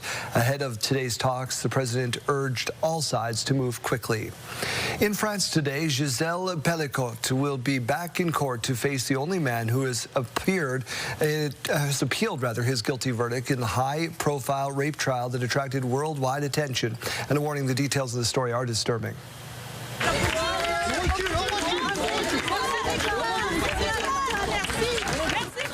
The now 72-year-old became a feminist icon for waiving her right to anonymity and standing up to her abusers in court. Her husband, Dominique Pellicotte, admitted to drugging his wife and recruiting dozens of men to rape her while she was unconscious.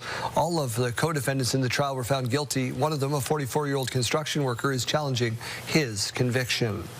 Earlier this morning, the first Nobel Prize was handed out in Stockholm. 2 researchers from America, 1 from Japan, won the top prize. Their research centers around how the body keeps the immune system under control. Their work has created openings for the development of new treatments for cancer and autoimmune diseases. Sometimes you just have to see it to believe it. Lucky for us, the next story, cameras were rolling. CTV's Sarah Plowman on the unforgettable shot made by a young Canadian golfer. To celebrate his 14th birthday, Jack Beardsworth wanted to golf with his dad. Let's go. He picked up the sport earlier this year, but he's already hooked. Not gonna lie, not all my shots are good. You know, I mean, I did just start a 9-iron. But he's confident enough to give his dad Derek some tips. I could kind of tell that he was a natural from the start.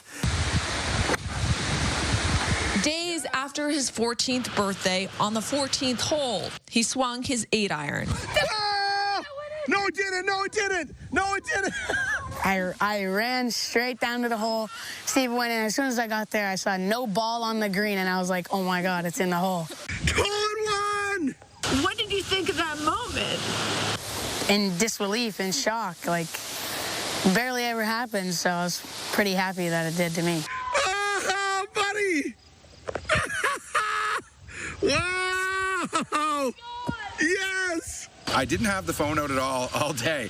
And so as we came to the 14th hole and he teed up, I thought, hold on, I'll take a video, you know, and proof that we were here. And so, yeah, that was the one video and one kind of photo I decided to take for the day, and that happened. Oh, my God. Okay, dude, that was awesome. Oh, my gosh. Hole in one. Wow. What did you want for your birthday? Money, you know. And what did you end up getting for your birthday? A hole in one. A gift this father and son got to share. Sarah Plowman, CTV News, Hillsborough, New Brunswick. I can't believe he ran all that way. Saskatoon Blades off to a red-hot start to the WHL season. Right side, Lang walking in alone, cuts to the backhand, scores. Hunter Lang had 2 goals. Dominic Peter had 2 goals and 2 assists as the Blades beat the Brandon Wheat Kings 6-3 last night. The Blades have won 4 of their first 6 to start the year. Blades are back in action Tuesday when they host Vancouver. Moose Jaw will host Swift Current tomorrow night as well. We turn our attention to the weather picture, and we're leaving the house in big puffy vests, and we're carrying them home in our backpacks or under our arms. Well, it's that time of year, right? It's the heat in the morning and the AC in the afternoon. Let's take a look at this morning view. It's brought to you by recyclemyelectronics.ca for a drop-off location near you. 0 degrees to wake us up in Regina. A mix of sun and clouds. Some southwest winds coming in at 24 kilometers per hour. And starting the day in Saskatoon at 4 degrees with some clouds. We're seeing a heavier amount of clouds in the central zone this morning, and some winds coming in currently at 13 kilometers per hour, but those winds are going to be increasing from many places across the province today. All those areas lighting up in yellow on your screen could be seeing those winds up to about 45 25 kilometers per hour. Now, current temperatures out there, well, we're seeing a lot of heat towards the east. Toronto up to 22 degrees right now, Ottawa up to 20 degrees, Montreal 21, and Halifax at 23 degrees to start the day. And we've been talking about this in news this morning about how the east is expecting to see some more heat persist into the afternoon today. Not seeing that as we look towards the west, though. Vancouver reaching 18 degrees today with that mix of sun and cloud. Calgary with that cloud cover up to 13 degrees. Winnipeg up to 12 degrees with that mix of sun and cloud. The warmth is where we're looking at to see it over in the east. So Toronto up to 26 degrees today, Ottawa up to 29 degrees, Montreal up to 29 degrees with that mix of sun and cloud. Fredericton cracking into those 30-degree temperatures today, up to 31 this afternoon with that sunshine, and Halifax up to 27 degrees. Now in Regina today, the high is expected to be 12 degrees, so not seeing that heat from out east. In Saskatoon, up to about 11 degrees this afternoon. The average for this time of year is around that 14-degree mark for both cities. Last year in Regina, we reached 20 degrees, and last year in Saskatoon, we saw that high of 19 degrees. So not only are we below the average, we're also below where we were at this time last year in both cities. The record for Regina back in the year 1920, that was 28.3 degrees. And in Saskatoon, that record was back in the year 1980, and that was 27.9 degrees. Our 7-day forecast looking a little bit like a roller coaster for Regina. Tomorrow, 16 degrees, up to 20 degrees on Wednesday, and then down to 15 degrees on Thursday, right back up to 21 on Friday and 22 on Saturday, and then dropping significantly on Sunday down to 9 degrees with some rain on the way. 17 degrees tomorrow for Saskatoon, 18 degrees on Wednesday with that sunshine coming out for the afternoon, 14 on Thursday, 18 for Friday and Saturday, and then dropping down to 6 degrees on Sunday with that rain on the way.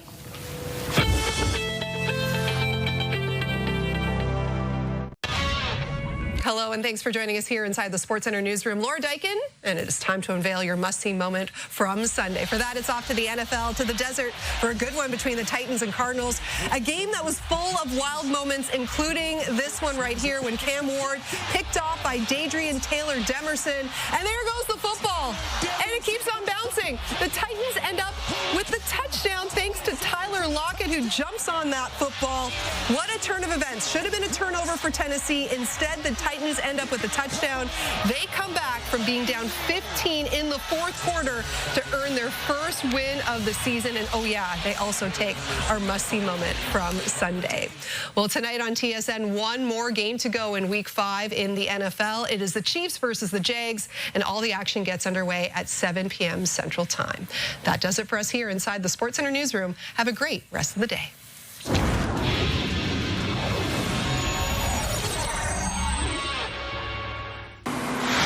Twas the week before Thanksgiving, and all through the house, not a creature was stirring because we were all at JV's Sausage, and that's where we are this morning with Brody Crozier, getting all set up for Turkey Day. Let's start with a brine versus a cure. What is it, and why should we do it, and how are they different? Yeah, so brining a turkey is just putting your turkey into basically water, salt, and whatever flavors you want.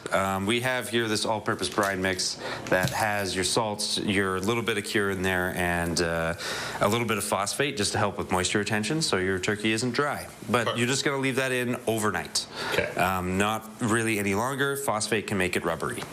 Whereas curing a turkey is basically the exact same process as a ham, but just with a turkey. So you're going to fully cure it. That takes like a week, and then you can smoke it or cook it however you want afterwards, but it is very delicious. Big fan. And I would imagine much more moist. Now, let's say you don't have time to cure or even brine. You do have some injectable options. Yeah, absolutely. So we just have injectors that you would use for both of those other options, but also if you just want to add some extra flavor, that's what these marinades are for. You mix water in there. Some of them require orange juice or anything else that you want to use. You want to use red wine? Go for it. Be my guest. Cool. And then you just inject it right in, and just helps get some flavor in there immediately. Fantastic. I love that. So we've talked about those, and then these are just a quick grab-and-go kit that's got everything you need? Exactly. Yeah, it's got your cures in there. It's got your flavor. It's got an injector. It's got everything you need just right there, all in a package. So we're making some more of that sort of stuff. There would be nothing worse than driving all the way up here, buying everything, and realizing you forgot one of the things, you got to come back. Yeah, Although not that it's ever a bad problem to come back to JP Sausage. And then this is awesome because I just came up with a new term. If it flies, it fries. This is an outdoor air fryer? Yes, it is. Stop. Yep. So you hook it right up to a propane tank, and it's just an air fryer outside. So if you don't like grease or grease fires, this is a much safer way to go. Oh my goodness gracious! This is fantastic. I don't know if we got room in the news van to bring this home with me today or not, but I love this. Christmas is coming too, so gift ideas galore. But as we talk about turkey, really, sky's the limit. But you could debone it, you could make it traditionally. The important thing is the time spent with family, right? Yep. Yeah. Exactly. Yep. And just good stuffing. That's also very important. All right, well, there you go. We are stuffed full of time here, so unfortunately, we haven't got time to get into the stuffing discussion. But I'll tell you what, go down, come down, see Brody. He's got a galore of different tips and tricks for you, and happy Thanksgiving. Visit him online at jpsausage.ca. Thanks, Mike. Legendary Canadian rock band Blue Rodeo has played stages across the country for 40 years, etching them into Canadian music history. But this fall, that band is being etched into a very unusual place. Sarah Plowman takes us there. 25 years ago in Florenceville, New Brunswick, a tradition sprouted. Build a maze of dead ends and trivia carved out of corn. We've had people in here for hours. While you can't tell from down here, each path has purpose. In a 6-acre puzzle celebrating Blue Rodeo's Jim Cuddy and Greg Keeler as the band celebrates 40 years together. Been a fan ever since I can remember. I mean, since Blue Rodeo started. I remember listening to them in my tractor. Someone gave me a tape.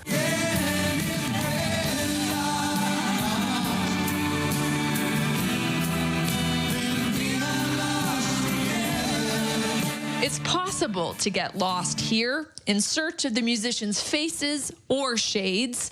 To Jim Cuddy, it's an honor. It's beautiful. I mean, we just saw pictures of it a couple of days ago, and it's truly, it's amazing. Beautiful. How do you fare in corn mazes? Are you a type of guy who gets lost?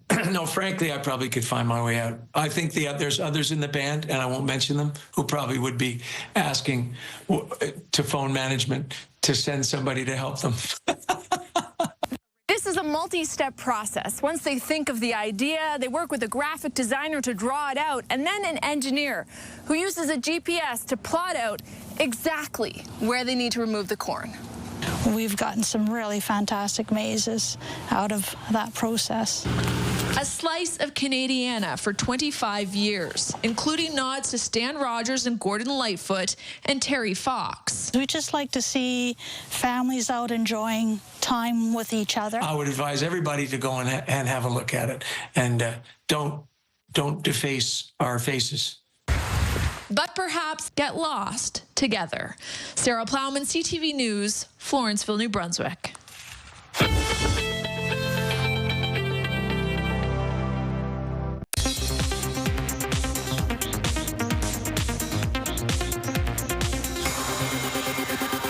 You might not know these, but I'm doing the Super Bowl halftime show. And I'm very happy. Bad Bunny on SNL, using his voice in response to criticism surrounding his big new gig. I'm very happy, and I think everyone is happy about it. Even Fox News. Bad Bunny is my favorite musician, and he should be the next president. That was a parody, but there's been real pushback from some quarters against the NFL hiring the 31-year-old superstar, whose real name is Benito Antonio Martinez Ocasio, and who primarily sings in Spanish. Bad Bunny addressing it head on. And if you didn't understand what I just said, you have 4 months to learn. Bad Bunny recently wrapping up a sold-out 31-concert residency in his native Puerto Rico. Yet Bad Bunny opting not to tour the continental U.S. because, as he told ID Magazine, there was the issue of, like, ICE could be outside my concert. And it's something that we were talking about and very concerned about. Those concerns perhaps to be realized outside Super Bowl 60 in Santa Clara, California, near San Francisco, with Homeland Security Secretary Kristi Noem telling the Benny Show podcast that ICE agents will be present. We'll be all over that place. And we're going to enforce the law. So I think people should not be coming to the Super Bowl unless they're law-abiding Americans who love this country. Bad Bunny has been soaring in popularity stateside and with generations of Latino fans. He turned up earlier this year in Happy Gilmore, too. What's agreement? He's no stranger to the Super Bowl halftime show after performing with Shakira and Jennifer Lopez in Miami for Super Bowl 54 back in 2020.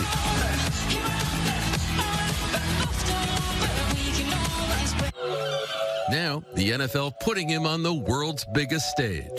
I think the NFL absolutely is sending a message by selecting Bad Bunny as the halftime Super Bowl act. And I think that message is that they want to appeal to a larger global audience.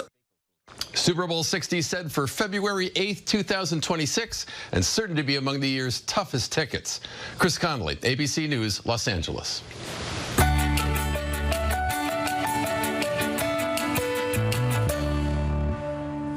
Hollywood A-listers encouraging us all to flex our fingers. One fan is thanking Tom Hanks for gifting him a piece of history. Here's ABC's Danny New. Actor Tom Hanks has long shared his enthusiasm for typewriters, and one person who knows this firsthand is an Oregonian typewriter shop owner named Tony Volpe. So this is it, huh?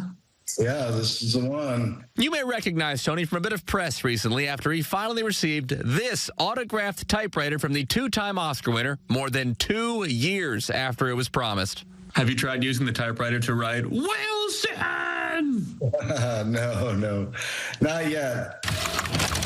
This all began in May of 2023. One Friday afternoon, Tony gets a call from Hanks's team that he would like to visit his shop in Portland called the Type Space. The next day, an SUV pulls up, and suddenly the Forrest Gump actor is standing in his store ready to talk typewriters. He started geeking out. In fact, Tony says he really won Hanks over when he had a special model Hanks had been searching for. He doesn't fight evil or shoot lasers or fly. And instantly, Tony felt like he was talking to his character from Toy Story. That's when he became Tom Hanks. More like Woody. You have one?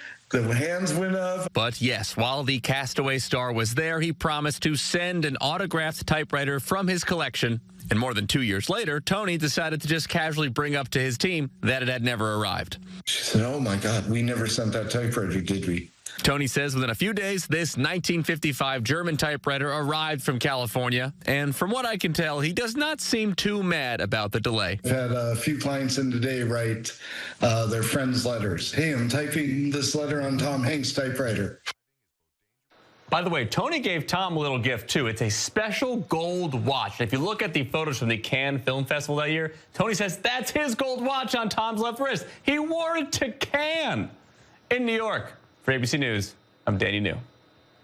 When's the last time, if ever, you used a typewriter? Years, right? Used it at a bookstore a few years ago, yeah. Oh, okay, so more recently than that. My grandma used to have some. Oh my goodness, that's going the way of the dodo bird, isn't it? Yeah. A collector's item. Let's get to your sidebar to end our show.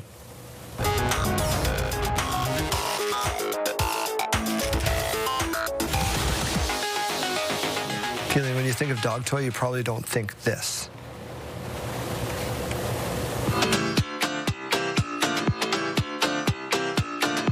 This is why you should get a dog, because the dog is the toy. Okay, but also my cat is very tolerant with my 1-year-old who goes up and just hugs him all the time. Okay. And he basically does this, what the dog's doing. We need video. Yeah, we need to see it. Yeah.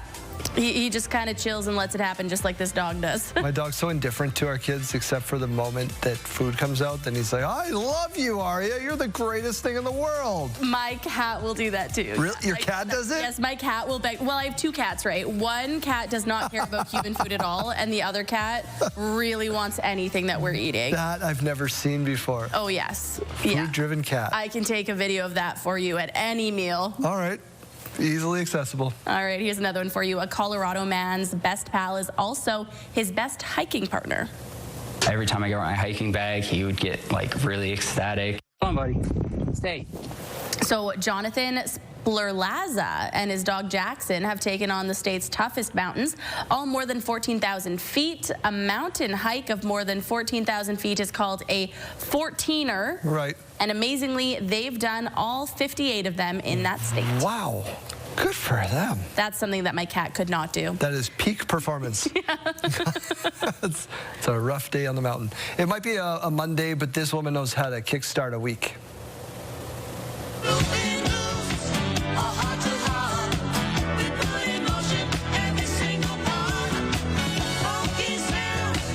You know, if she was dancing to the Jonas Brothers, she'd be a woman after director Corey's heart. Look at her go. I mean, the girl can move. But so does the car. Why is the car moving? Yeah, that's the part of this video that makes me go, oh, I hope this is mounted somehow, this phone. Just smashes mailboxes. I want the driver looking at the road, please. Uh-oh. What if it's one of those weird Waymo cars that's just driving itself? Oh, no. I hate the advancements of technology. Oh, it's probably driven by some sort of robot to trigger me. If you missed something on today's show, you can always stream it on our website, CTV News Regina or CTV News Saskatoon.ca. And we'll see you back here with Your Morning on Tuesday.